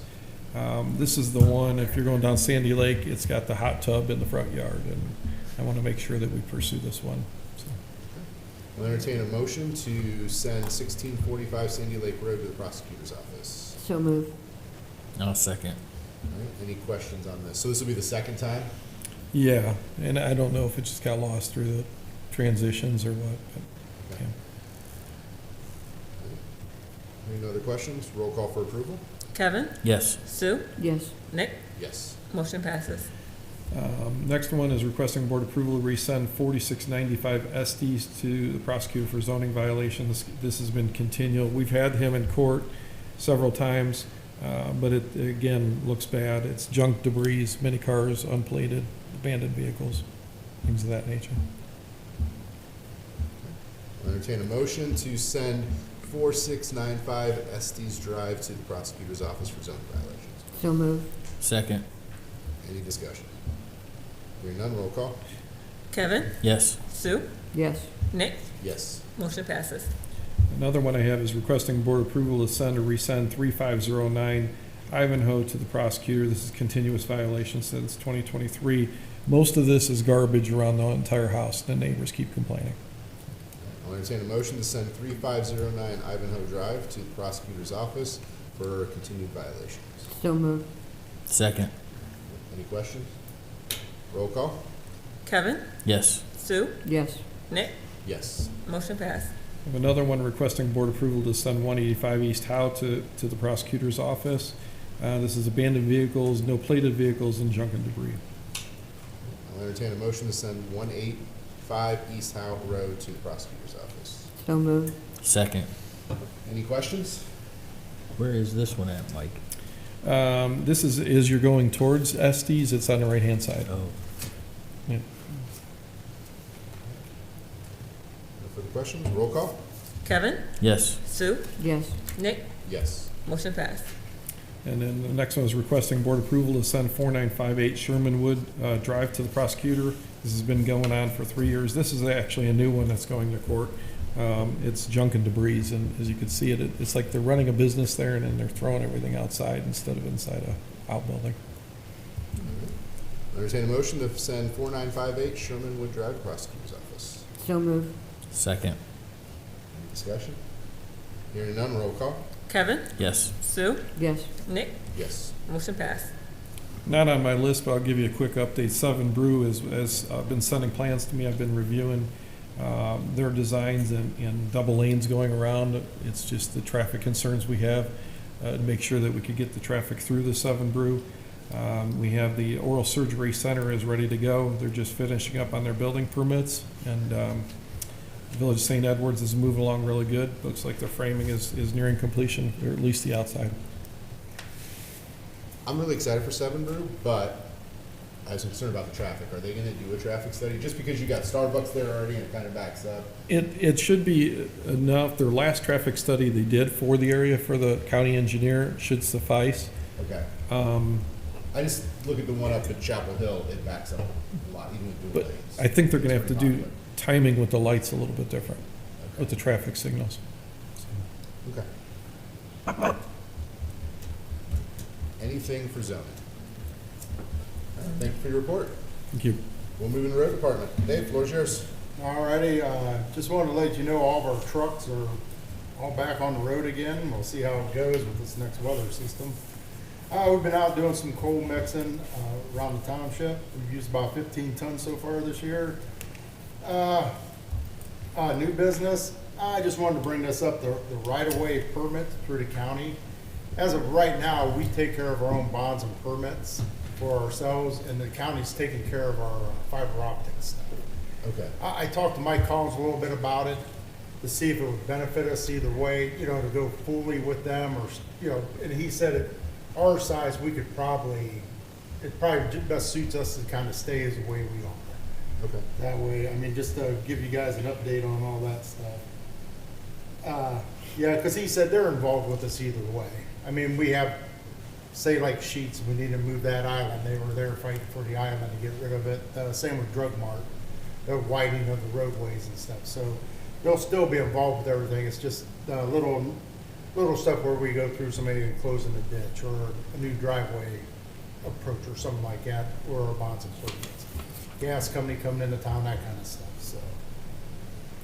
So, just to let you know, I'm getting ready to order the last of our salt for the season. I think I put that on there before, but I've been kind of holding off. I'm trying to wait for it to dry out a little bit because them trucks just destroyed my driveway last time. So I'm waiting. I still got time to get it in. There's no issue there. And this week we have a couple more funerals. And other than that, that's my report. Any questions for Road? Yeah. Dave, I got a call from Kay Fisher, 3216 Congress Lake Road. She wanted to know something about water ditching. Every year, I try to explain to her the water runs down the roadway, which goes down her driveway, which is nowhere near our right of way where the puddles. So we can't do nothing for it. I mean, because it's out of the right of way. That would be something she would have to take care of herself. I mean, we could drop a culvert pipe in up here on the side of the hill, but the water's not gonna get to it. Okay. Did you talk to her though? I haven't talked to her this year. Okay. I've talked to her past. Okay. And then, propane tanks. Do you know, do we own those? No. We don't As own far as I know, we don't own Okay. Do you know how many Phillips or gallons we use a year? them. No. Okay. No, off the top of my head. Jasmine, you might know. I do not know. Okay. I can look into it though. I mean, the only one we might own is the one at the cemetery. That's Okay. been there for a long time, but I don't think we own the one at the community That's center. a nice guess, right? Yeah. You don't need to know. No, I think I gotta write it down in my notebook. Oh. That's all, Dave. Thanks. Okay. Anything else for roads? Yeah, just watch your step of leaving here tonight. We're trying to salt ahead of it. We'll be back up in the morning. All right, we're moving to information technology, IT. Joe, I think you got an update for us.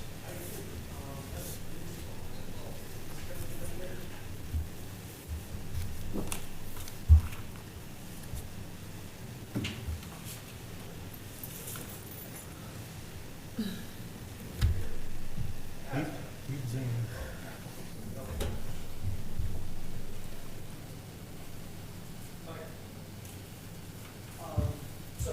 What?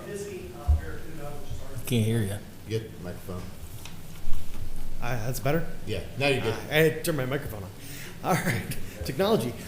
Revisiting Barracuda, which is our email security. It also does archiving, and it's backing up our OneDrive, which is where all the departments are storing files, more from the administrative, zoning side, cemetery. Right now, as we had 2 meetings ago, the annual cost of Barracuda, which is our current provider, is $9,752.40. That does what I just said. That's email security, cybersecurity awareness, training, the random testing. It does our archiving of our emails, and it also backs up our OneDrive account with the township. I did go out and look at some other competitors, and I drew up some pros and cons of those 3 competitors that I looked at. The first one, so I've got these ranked in order of cost. So the first provider we have would be Know Before. They are $5,946. Obviously, that's less expensive. They have a more modern user interface. The cons is to get that price, we would sign a 3-year contract. If we do not sign a contract, the price goes up to $8,456. They do not do any form of archiving or backing up, so we would have to bring in another provider to do that. The challenge with that is every provider that I've been able to talk to that would meet our requirements as a government, i.e., our data has to stay here in the States. We can't deal with a provider that can't guarantee that their data centers are in the US. A lot of data centers, to get the cost down, they may be in Mexico, they may be across the ocean. We can't do that. We have to keep all of our data for compliancy here in the States. We also, need to make sure that they're safe to work with government data. Not that we have any really sensitive data out there, but I would hate to have something come up. Those types of providers tend to be more expensive, and they also charge per gig. So based on the amount of data we have, we're looking at probably about $2,000 a year to back that up, and that value would increase as we have more data. With Barracuda, we have unlimited data, so they don't charge per size, so that's not a factor in our current solution. So there's that to take into account. The other concern I have with Know Before, as I said, they have a more modern user interface. It is also more end user involved. It is more where I'm going to put plugins in the email client, and people are going to say, yes, this email is suspicious. It's going to flag people when they open an email. Hey, this might be suspicious. Can you give me more feedback? It's a more user interactive environment. The challenge is that knowing the people here, I don't think that's going to be something that people want to interact with. Not that I don't trust end users here, but it's also going to allow them to open things that might be in that gray area where, hey, this might be dangerous, and it's waiting for that end user to say, yeah, it is, no, it's not, or just because it might be dangerous, maybe I shouldn't interact with it, but it's still going to let them. So we lose a little bit of that security that we have with Barracuda, where if it falls in that gray zone, it gets quarantined, and the end user finds out about it, but it's not, they can't get to the email right away. They have to do something to get to it. So again, that I've had very good response with that environment with Barracuda. So that's with Know Before. Titan HQ is the solution we were using before Barracuda. They are also slightly less expensive. The problem I have with them is they have done, it's less expensive, but their technology is outdated. It is the exact same solution that I saw 3 years ago, that we had when I started. The challenge and the biggest reason we moved from Titan HQ is the police department absolutely hated it. It was blocking emails that needed to be delivered to the police department in a timely manner, and Titan HQ uses a more older style rules base, and that type of rules don't work for a township or a city where what I'm going to call is a one-off email. A lot of emails we get are going to be an email from a citizen or maybe a court counsel person, and they're going to send one email once to this person, and their rules are to say, hey, it looks like spam because you've never talked to this person before. Well, that doesn't work for us. That one-off email maybe is something that's important, and Titan HQ in our experience, or my experience from 3 years ago, it blocked all those emails. And I actually had a conversation with Captain Atkins where he actually requested me to turn it off for certain police department personnel back then. So it kind of doesn't work for us. So that's why we went away from it. So I wouldn't recommend that. And it's really, in my opinion, it isn't much of a cost savings to comparative. The last solution I looked at is, I'm going to pronounce it horribly wrong. I'm going to say Forta. I'm not going to recommend it because it's more expensive. It also does not have the backup capabilities. It's a very modern, it's a very pro AI. It's a really nice package. It's just outside of our price. It's more expensive than what solution we have. So I'm definitely not going to recommend it because, in my opinion, it's overpriced. So I just ask, if you guys have any other questions, at this point, my recommendation is still going to be to stay with Barracuda. I do realize it's a little more expensive, but it's going to be one solution that fits all of our needs, and it is currently working for the township. And as far as I know, no one's brought any issues with it to me. It is blocking, emails effectively. I will say with everything that's going on right now, there has been a major uptick in phishing attempts, attacking attempts, that Barracuda is effectively blocking. In the last week alone, we've trended about 800 additional emails last week than we do on average, where Barracuda blocked it, because there's a lot of phishing attempts going on right now. I don't know if Captain Mullally is aware of the Stryker company got hacked. I know that they're very popular with, we may even own, they make the stretchers for back of EMS units. They were the victim of a phishing attack, and the bad actor actually wiped all of their mobile devices, all their iPads, phones, laptops, computers, absolutely wiped. So there's a lot of bad actors that are out there right now because tensions are a little high, and so you've got a lot of companies that are in the States that are being attacked. So cybersecurity is something that's unfortunately something I don't feel comfortable cutting right now, because we're a government agency. We're the people that can get attacked.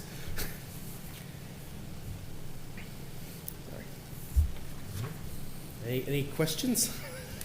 Yeah, Joe. First of all, I don't know what you're talking about. To be Sorry.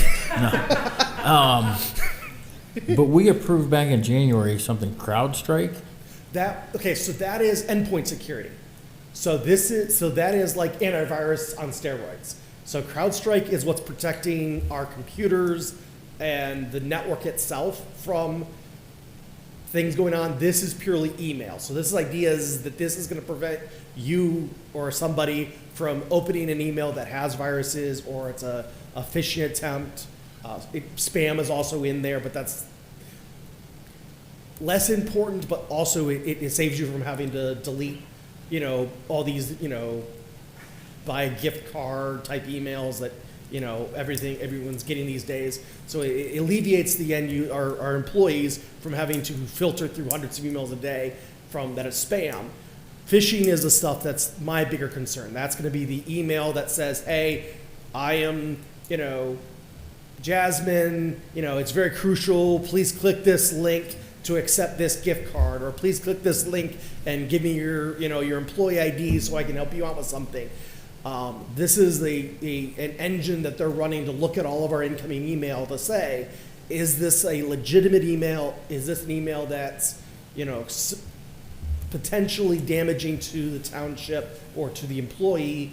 And should it be allowed through, or should it be blocked, or is it in that gray area where we're going to block it, but we'll still tell the end user, hey, you have this email, and if you want to look at it, it's currently in your, Barracuda puts in your junk mail folder.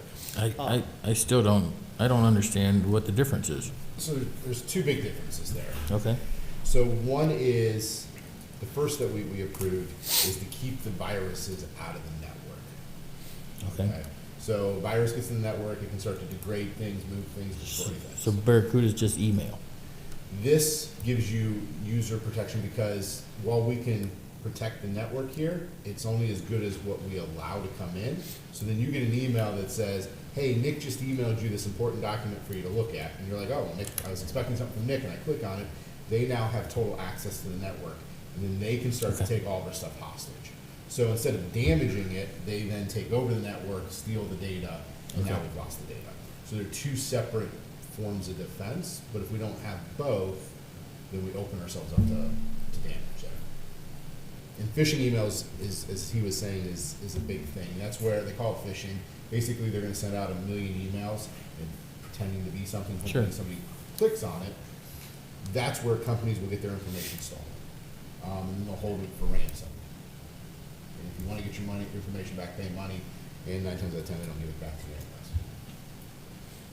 So then Jasmine could lose all of her, you know, from a financial standpoint, we could lose a lot of data there. So unfortunately, the world we live in, it's more than locks on the doors now. It's Oh, yeah. how we lock down the data piece of it. And then the OneDrive backup, Joe, correct me if I'm wrong, that's in case we do have a failure of some sort. We can go back to a version before and still Yes, have the data. whether that's intentional or not, you know, people accidentally delete stuff all the time. They overwrite stuff.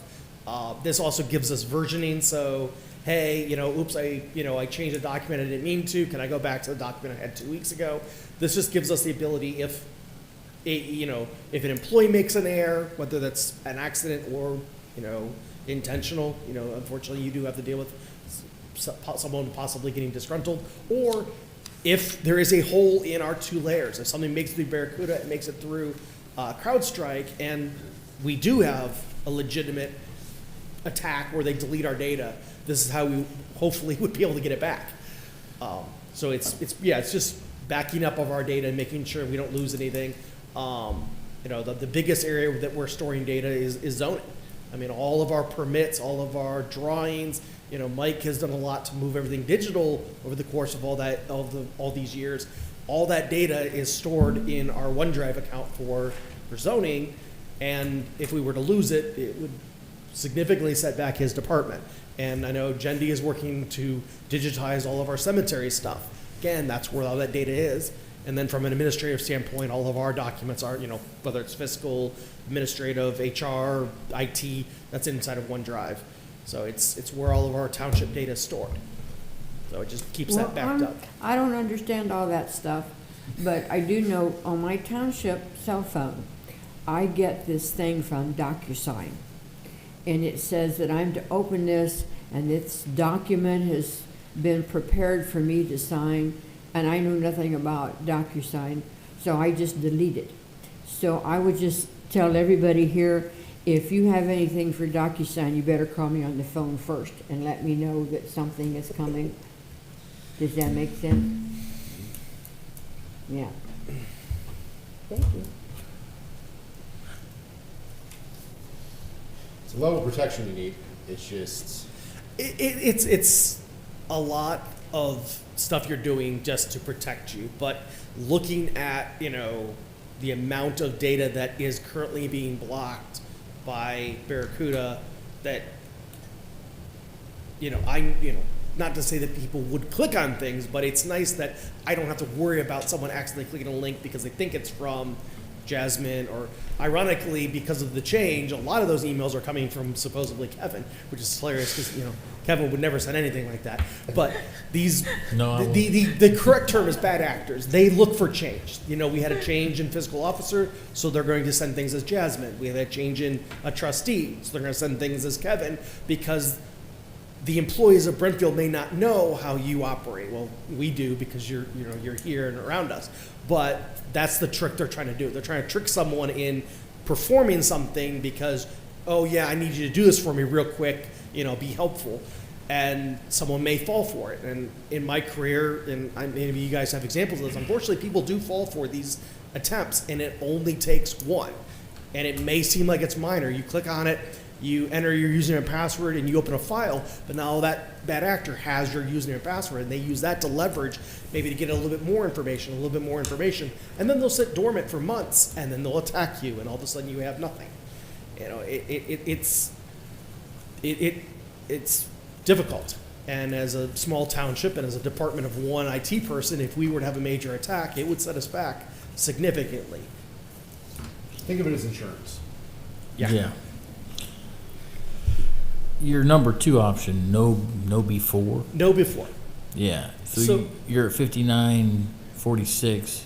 If you had the $2,000 a year for the OneDrive, Right. you're still $2,000 cheaper. Correct. My concern is, let's say we implement it with a 3-year contract and it doesn't work for us. As I said, we came from Titan HQ and it gave us issues, and luckily we weren't under a new contract, so we switched to Barracuda. If I sign a 3-year we sign a 3-year contract with no before, if we implement it and all of a sudden we're having issues, we're now stuck with it for the 3-year period. If we don't sign that 3-year contract, we lose that, more or less, we lose that savings. So the only way to make no before a savings is to sign up for it for 3 years. Free training. In addition, that OneDrive cost is based on how much data we have today. If we are growing, we grow by several gigs per week. As we add more zoning files or business files, or I back up these live streams to our OneDrive. So just in case something happens to YouTube, we have records of these videos. These videos are, each week of these meetings are usually around 6 gigs. So we're growing at a pretty decent rate. And that means that OneDrive backup is going to continually get bigger and bigger year over year. And if we're stuck with, again, no before for 3 years, all of a sudden that savings may go away because our OneDrive solution now grew. Whereas we don't have that limit. We have no limitation in our backups with Barracuda. It's unlimited. Did you happen to check with OTA? Do they have any options? Because they did this right on the website. Did you check with OTA? I didn't. I do. Our contract with Barracuda is at the state level, so we're in state level pricing with Barracuda. That's the state of Ohio's one of their preferred vendors. So that pricing we get is from them. I can check with OTA. I apologize, I didn't. I think I would. Yes. Right? They did good on the website. Yeah, I think one thing we have to take into consideration too with the no before is the more end user involvement.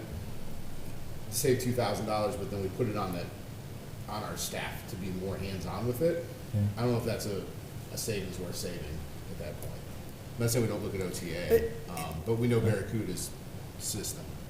Yes, while I can do that with Barracuda, I don't, because my experience is that you don't want to put any more burden on your end users to validate it, or they don't want the extra steps. When's Barracuda up? When do we need to make a decision?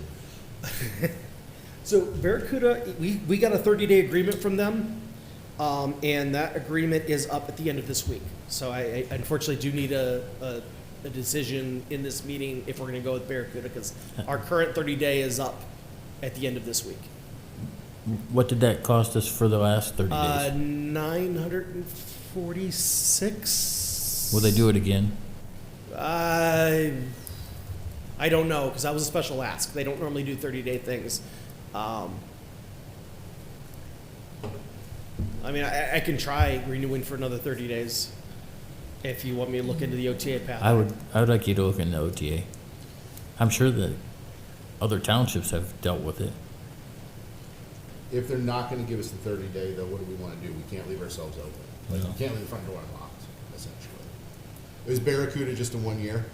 Yes, it's the same agreement we have right now. It's just, yeah, it's a 1-year agreement with them. Because every time we do the 30-day too, it's costing us more in the long run, because that works out to 11,000 a year instead of 9,000.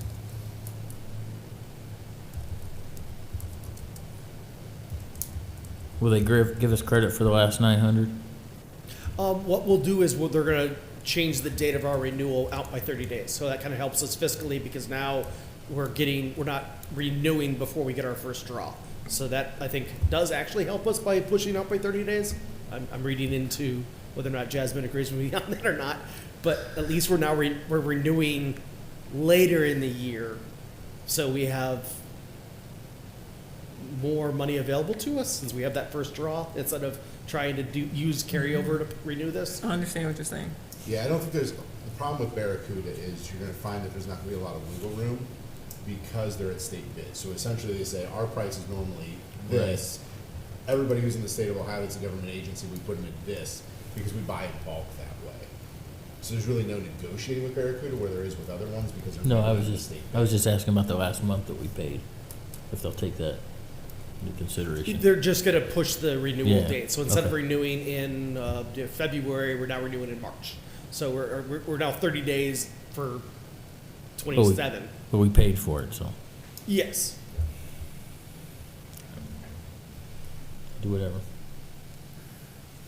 What do you think, Sue? I don't know. I think it's an important piece, and he's looked at the other systems that are out there. I mean, we can reevaluate in head into 27, put this on our calendar for October to reevaluate. Yeah. I just think with cybersecurity, it's just a big issue, especially at the state we're at. Yeah. Okay. Cyber attacks are just high. Mark your calendar, October. Yeah, we've got a few of those.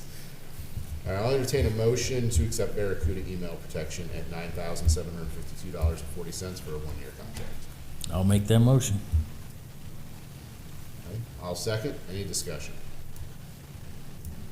Hearing none, roll call. Kevin? Yes. Sue? I abstain. Nick? Yes. Motion passes. All right, other stuff for IT, anything? All right, hearing none. No old business under cemetery, so I'll take us into fiscal office. All right, save the best for last. Yeah. Can you bring up that PowerPoint, Joe, please?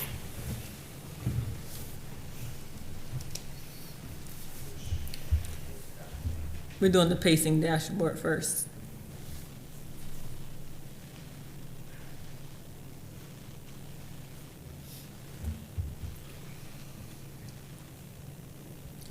Okay, so we're gonna do our February month-end report. I'm gonna try this method going forward, just so that you all can see the data more clearly. So, in full transparency, you may be surprised at some figures. You shouldn't be as surprised, as everyone knows that we did enter this fiscal year in the red. But as I go through this presentation, hopefully you'll be able to understand how, or more so the ebbs and flows of township financials. Okay, so this opening slide is showing that we are currently at a 16.6% pacing rate. So what that means is we're going through our budget at a rate of about 16.6%. So there's 4 quarters in a year.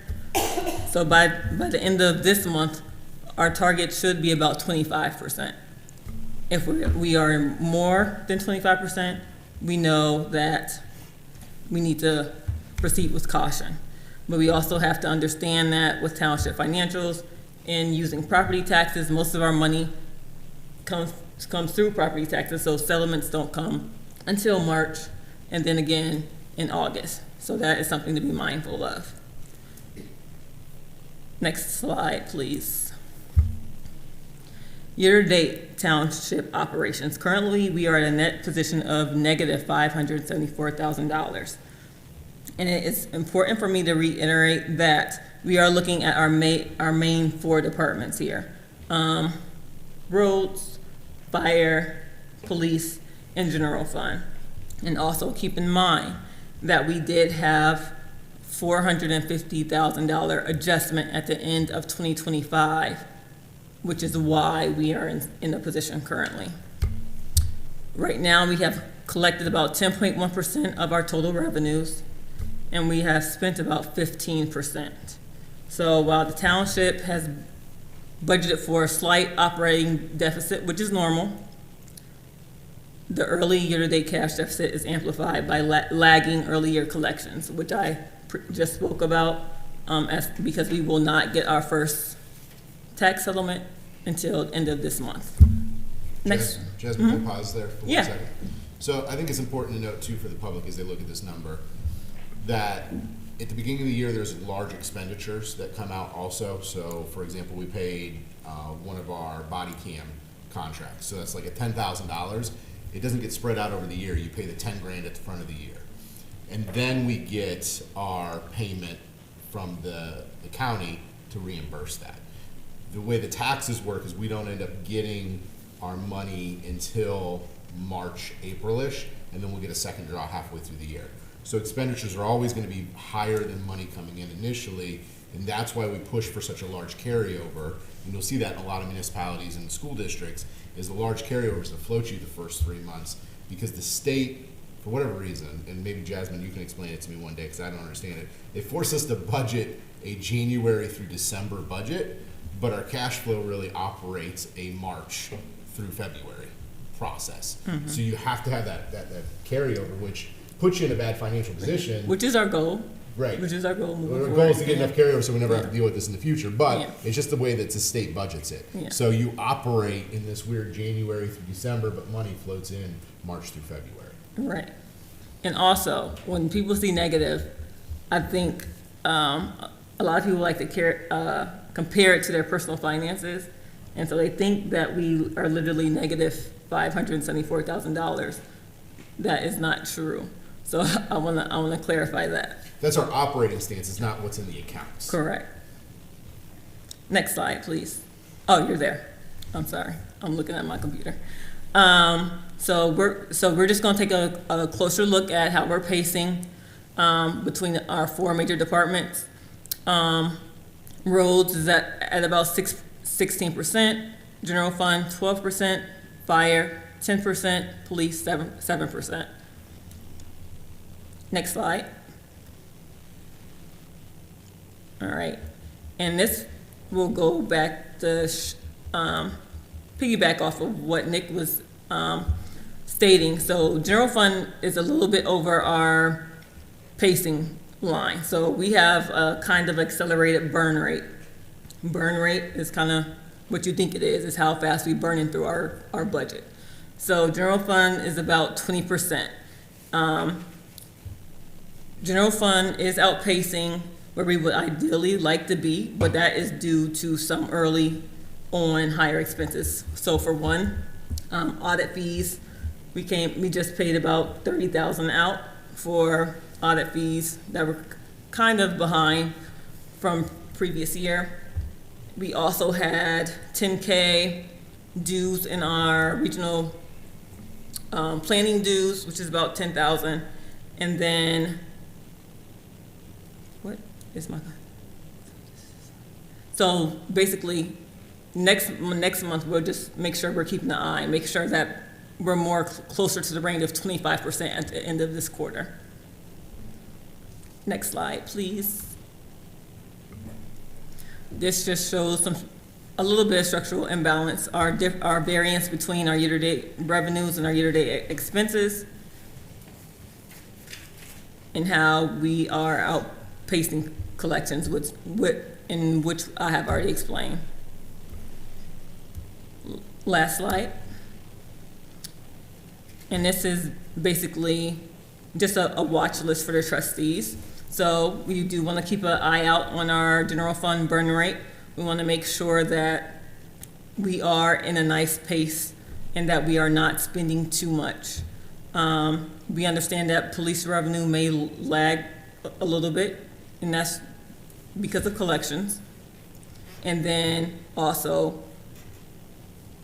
also need to clarify that these numbers are using our temporary budget.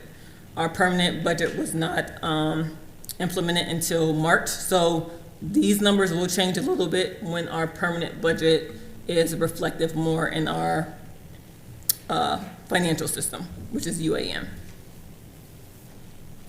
And then can you go to the next presentation slide for me, please? Now, this overview will be more of a holistic approach of all of the township's financials, not just the 4 major departments. You can move to the next one.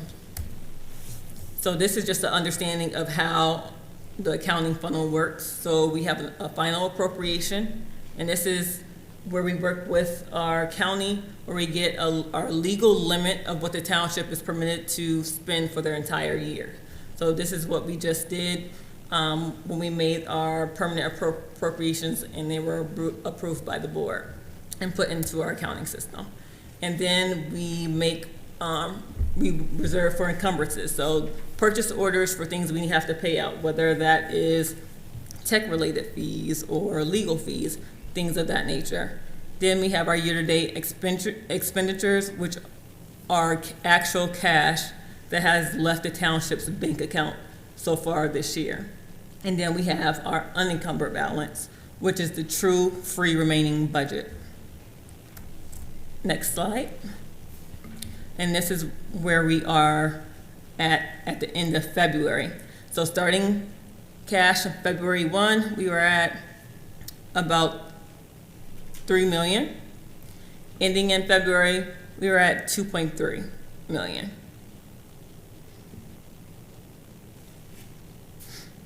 Right here, you see our final appropriation was about 12.1 million.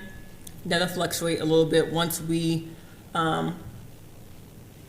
change a little bit of things with the county's advice. So I know that they said that some of the revenue that we planned on receiving may fluctuate, so these numbers may change again for next month. And next slide, please. And here, we'll reiterate what we talked about before, the structural reality of how municipal cash flow operates. So January through March, we're in like this red area because we're waiting for our first tax distribution, which comes in March. Then you'll see that spike, and then you'll see it dip. Then you'll see it spike again in August with our second settlement, and then it'll dip again. And that's usually going to be our normal pattern. But going forward, we don't want it to be in red because we want to carry over. It's a long-term goal. Yes. Next slide, please. These are our 3 pillars of our township operations, which is our first is public safety, which is about 57% of our total township appropriations. 2 is infrastructure and roads, and 3 is our core government. Next slide. So pillar 1, so we have our police fund, we have our special levy EMS, we have our special levy fire, we have ambulance and EMS, and then we have the rest of the township budget.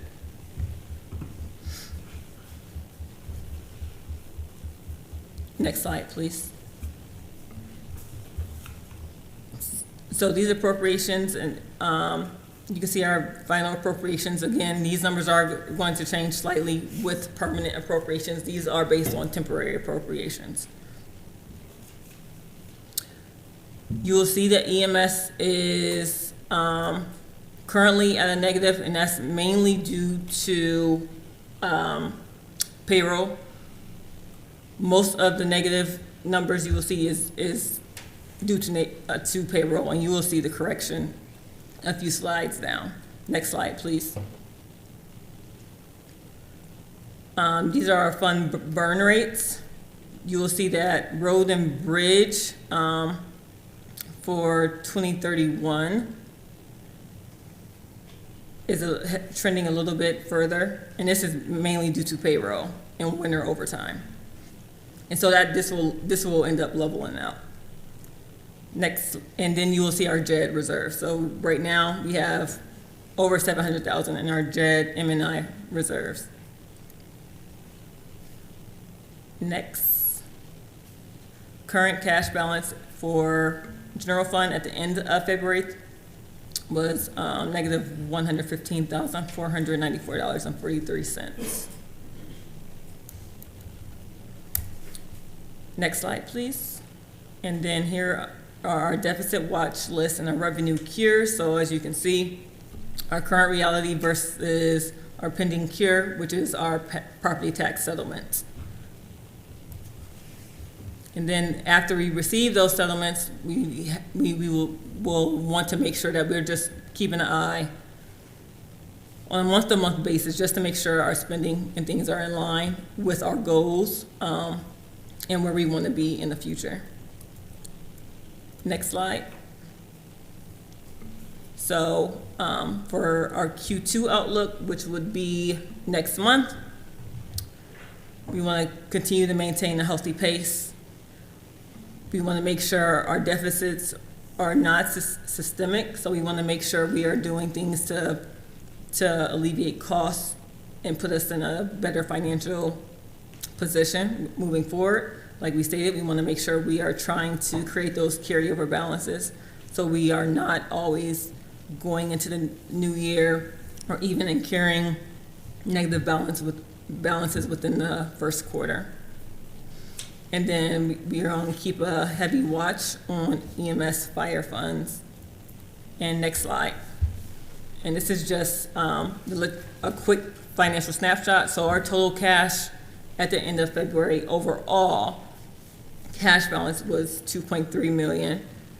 And then 10.7% of total revenue received, and 12.4% of expenses has been incurred at the end of February. And everything else is just a repeat. But any questions? No, I mean, this is important discussion that we've tried to have with public before about how taxes work, how money comes in, the ebbs and flows of that. But this is also an important, bigger picture topic. Taxes and property taxes is a hot issue in the community and across the state right now, and about how much schools or municipalities have for carryover. But you can see where that burn rate works and why that carryover exists is because you got that January, February, March. Really, we have to fund 13 months of operations the way the state sets up the budget, which puts you behind the eight ball. And that's before any unknown catastrophes, such as we just had a pump go out on the fire engine. We're repairing it. So there's always costs that come up beyond the standard operating pieces. Right. I appreciate it. Are we doing this every meeting? Yes. Is there such thing as a previous year comparison? Although there is. There's And no if you, comparison. I'll get it for you. Really? I will. I got you. All right. That would be great. I want to know what last year looked like compared to. Well, we also, I don't think this completely takes into account all the money that we've been cutting back on, right? Like we found some Right. tier savings there, adjustments, working on plans to make that work even better. So, No. appreciate it. You can do that, bro? Yeah. All right. Oh yeah. Any questions for fiscal? All right, if not, we do have an executive session. Prior to that, though, I would like to ask a question of the board. We did talk about at the last meeting that we were going to have public comment at the beginning and end of the meeting. So the question I have is, do we want the end of meeting public comments where people can speak for 3 minutes to be before or after executive sessions? I think before. Okay. But The reason I it was ask is just- maybe people have questions after executive session, but also, do we want to make people sit? Because I don't know if it's going to be a 5-minute executive session or an Right. hour. Yeah. And it was just a trial thing, just so everybody knows. It was just to see what happens. All right, so do When- where did the sign-in sheet go?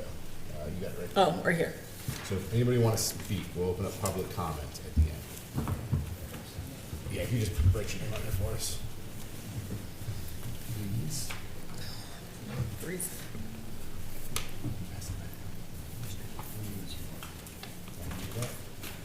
Thank you. I'll let you introduce yourself, Bob. Oh, yeah. All right. Thank you. We get the timer going, 3-minute timer. It won't take that long.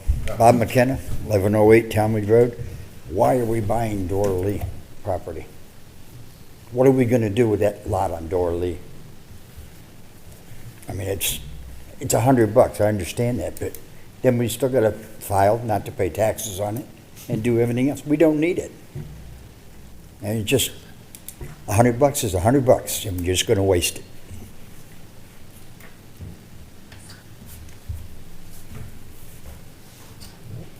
Any other people want to speak? All right.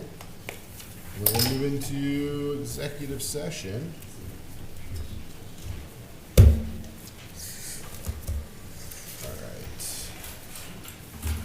All right.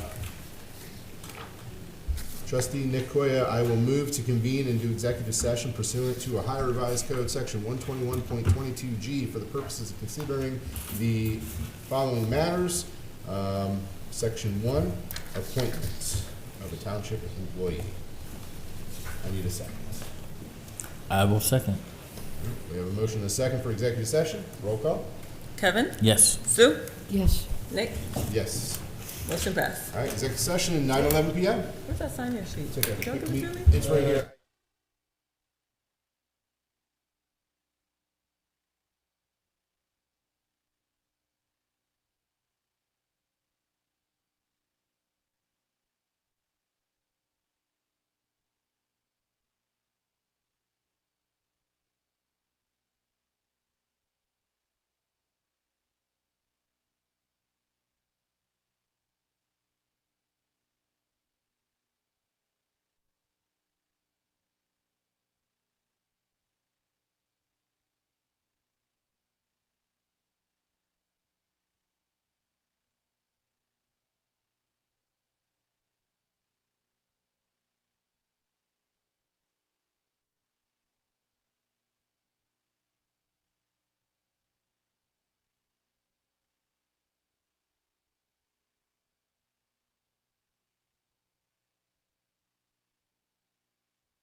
I'll do that. We're live. All right. Coming out of executive session at 9:38 p.m. I'd like to make a motion on the floor. We need to amend the agenda after some executive sessions. So we want to amend the agenda and add to the agenda, number 1, acceptance of resignation letter. Number 2, appointment of an interim police chief. Number 3, appointment of township administrator. So I have that motion on the floor. I need a second to amend the agenda. I'll make a second. All right, we have a motion and a second on the floor. Roll call for an agenda. Kevin? Yes. Sue? Yes, Nick? Yes. Motion passes. All right, tonight we are going to discuss the acceptance of a resignation letter from Chief Roy Mosley. I'd like to, before we have the discussion, make a motion to accept the resignation of Chief Mosley effective April 20th, 2026. So I'll make that motion. I will second. All right, for discussion. Chief has been with us for a long time. He has been a pillar of this community, well loved and respected by not only the Board of Trustees, department heads in the community in itself. It is, it's bittersweet right now, and we'll get to that piece, but we are very excited for the opportunities that will be coming for Roy, but we're also sad that he will be stepping down as police chief effective April 20th. He has done so many amazing things for our community. Very proud of him and the work that he has done here. We've had these conversations. We've talked about where this was going to go and what the future looks like for him in the township, and this seems to be the best direction at this point. And we'll get into further information on that. Any comments from Kevin or Sue? I would like to say Roy is very well respected. Done a very fine job as chief, so I wish him well. It's amazing. He's the guy that I can always call when I have a question, and he's very level-headed and can talk me through it. And Yep. just a great resource and a good listening ear, too. And I think his department would agree with that. Mm-hmm. I'm just very pleased that we can know that the people and the employees that we have are a benefit to the community, and that we can move within our own township organization of employees instead of starting on a big, long search. All right, so we have the acceptance of Chief Roy Mosley's resignation effective April 20th, 2026. Roll call for acceptance of that resignation letter. Kevin? Yes. Sue? Yes, Nick? Yes. Right, resignation accepted. Next, I'd like to make a motion to appoint Captain Chris Atkins as the interim police chief effective April 20th, 2026. I need a second. I will second. All right. Captain Atkins has served this community for a long time. He has served in the past as an interim chief and has done an amazing job in those roles. Once again, he is a pillar in this community, well respected by the patrolmen, well respected by the board, and it will be an honor to have him serving as interim chief. This interim chief appointment is pending just an employment agreement as we look forward to offering him the full-time police chief position inside the township. He's been in that captain's position for many years, served as interim chief, and has been really kind of building himself up to this police chief position. And I'm excited to see that as we work through the pending employment agreement. Anything else? I look forward to working with him. He will do an amazing job. Yes. Very excited to see the work he will do.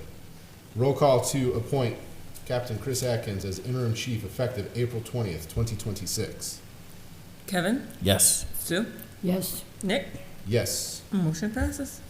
Lastly, at our last meeting, we approved the creation of a township administrator role pursuant to Ohio Revised Code. A township administrator role is different than a manager or any other position this township has had in many, many years. There was an administrator way back when. I'd have to talk to Craig again to remember what it was, but it was 20 plus years ago. A township administrator serves more than just administration role. They oversee police, roads, fire, and administration with direct reports up to that. We believe it is in the best interest of our community moving forward as we stabilize to have that central leadership position there. Department heads would still respond and report to their liaisons as needed, but there would be a central point of communication as the township administrator. Ohio Revised Code allows townships to create this position. It exists in mid to large-sized townships across the state of Ohio. With that said, I'd like to make a motion to appoint Roy Mosley as Township Administrator effective April 20th, 2026. I will second. I think this is going to be a good move. Obviously, it will be fluid as time goes on, but Chief Mosley has done such a great job in the department, and he has been helping out in an administrative role for several months now. Has really been a key factor to the successes that we've made and the changes we've made this year in 2026. Really kind of a backbone piece for us there. And I'm excited to see what he's going to do in this new role as Township Administrator here in Brimfield. All right, roll call to accept the agreement. This agreement will be from April 20th, 2026 through April 20th, 2031. Kevin? Yes. Sue? Yes. Nick? Yes. Motion passes. For the good of the order, I know it's a lot of information for people to hear at once. Changes happen. Change is not always easy, but I'm excited for this change. I really think this is going to be a good move for our community. I'm excited to see the leadership changes and roles, and excited to see where we go as a board working with these individuals. Anything else tonight? I move we adjourn. All right, I have a motion that we adjourn. I need a second. Second. All right, roll call to adjourn the meeting. Kevin? Yes. Sue? Yes. Nick?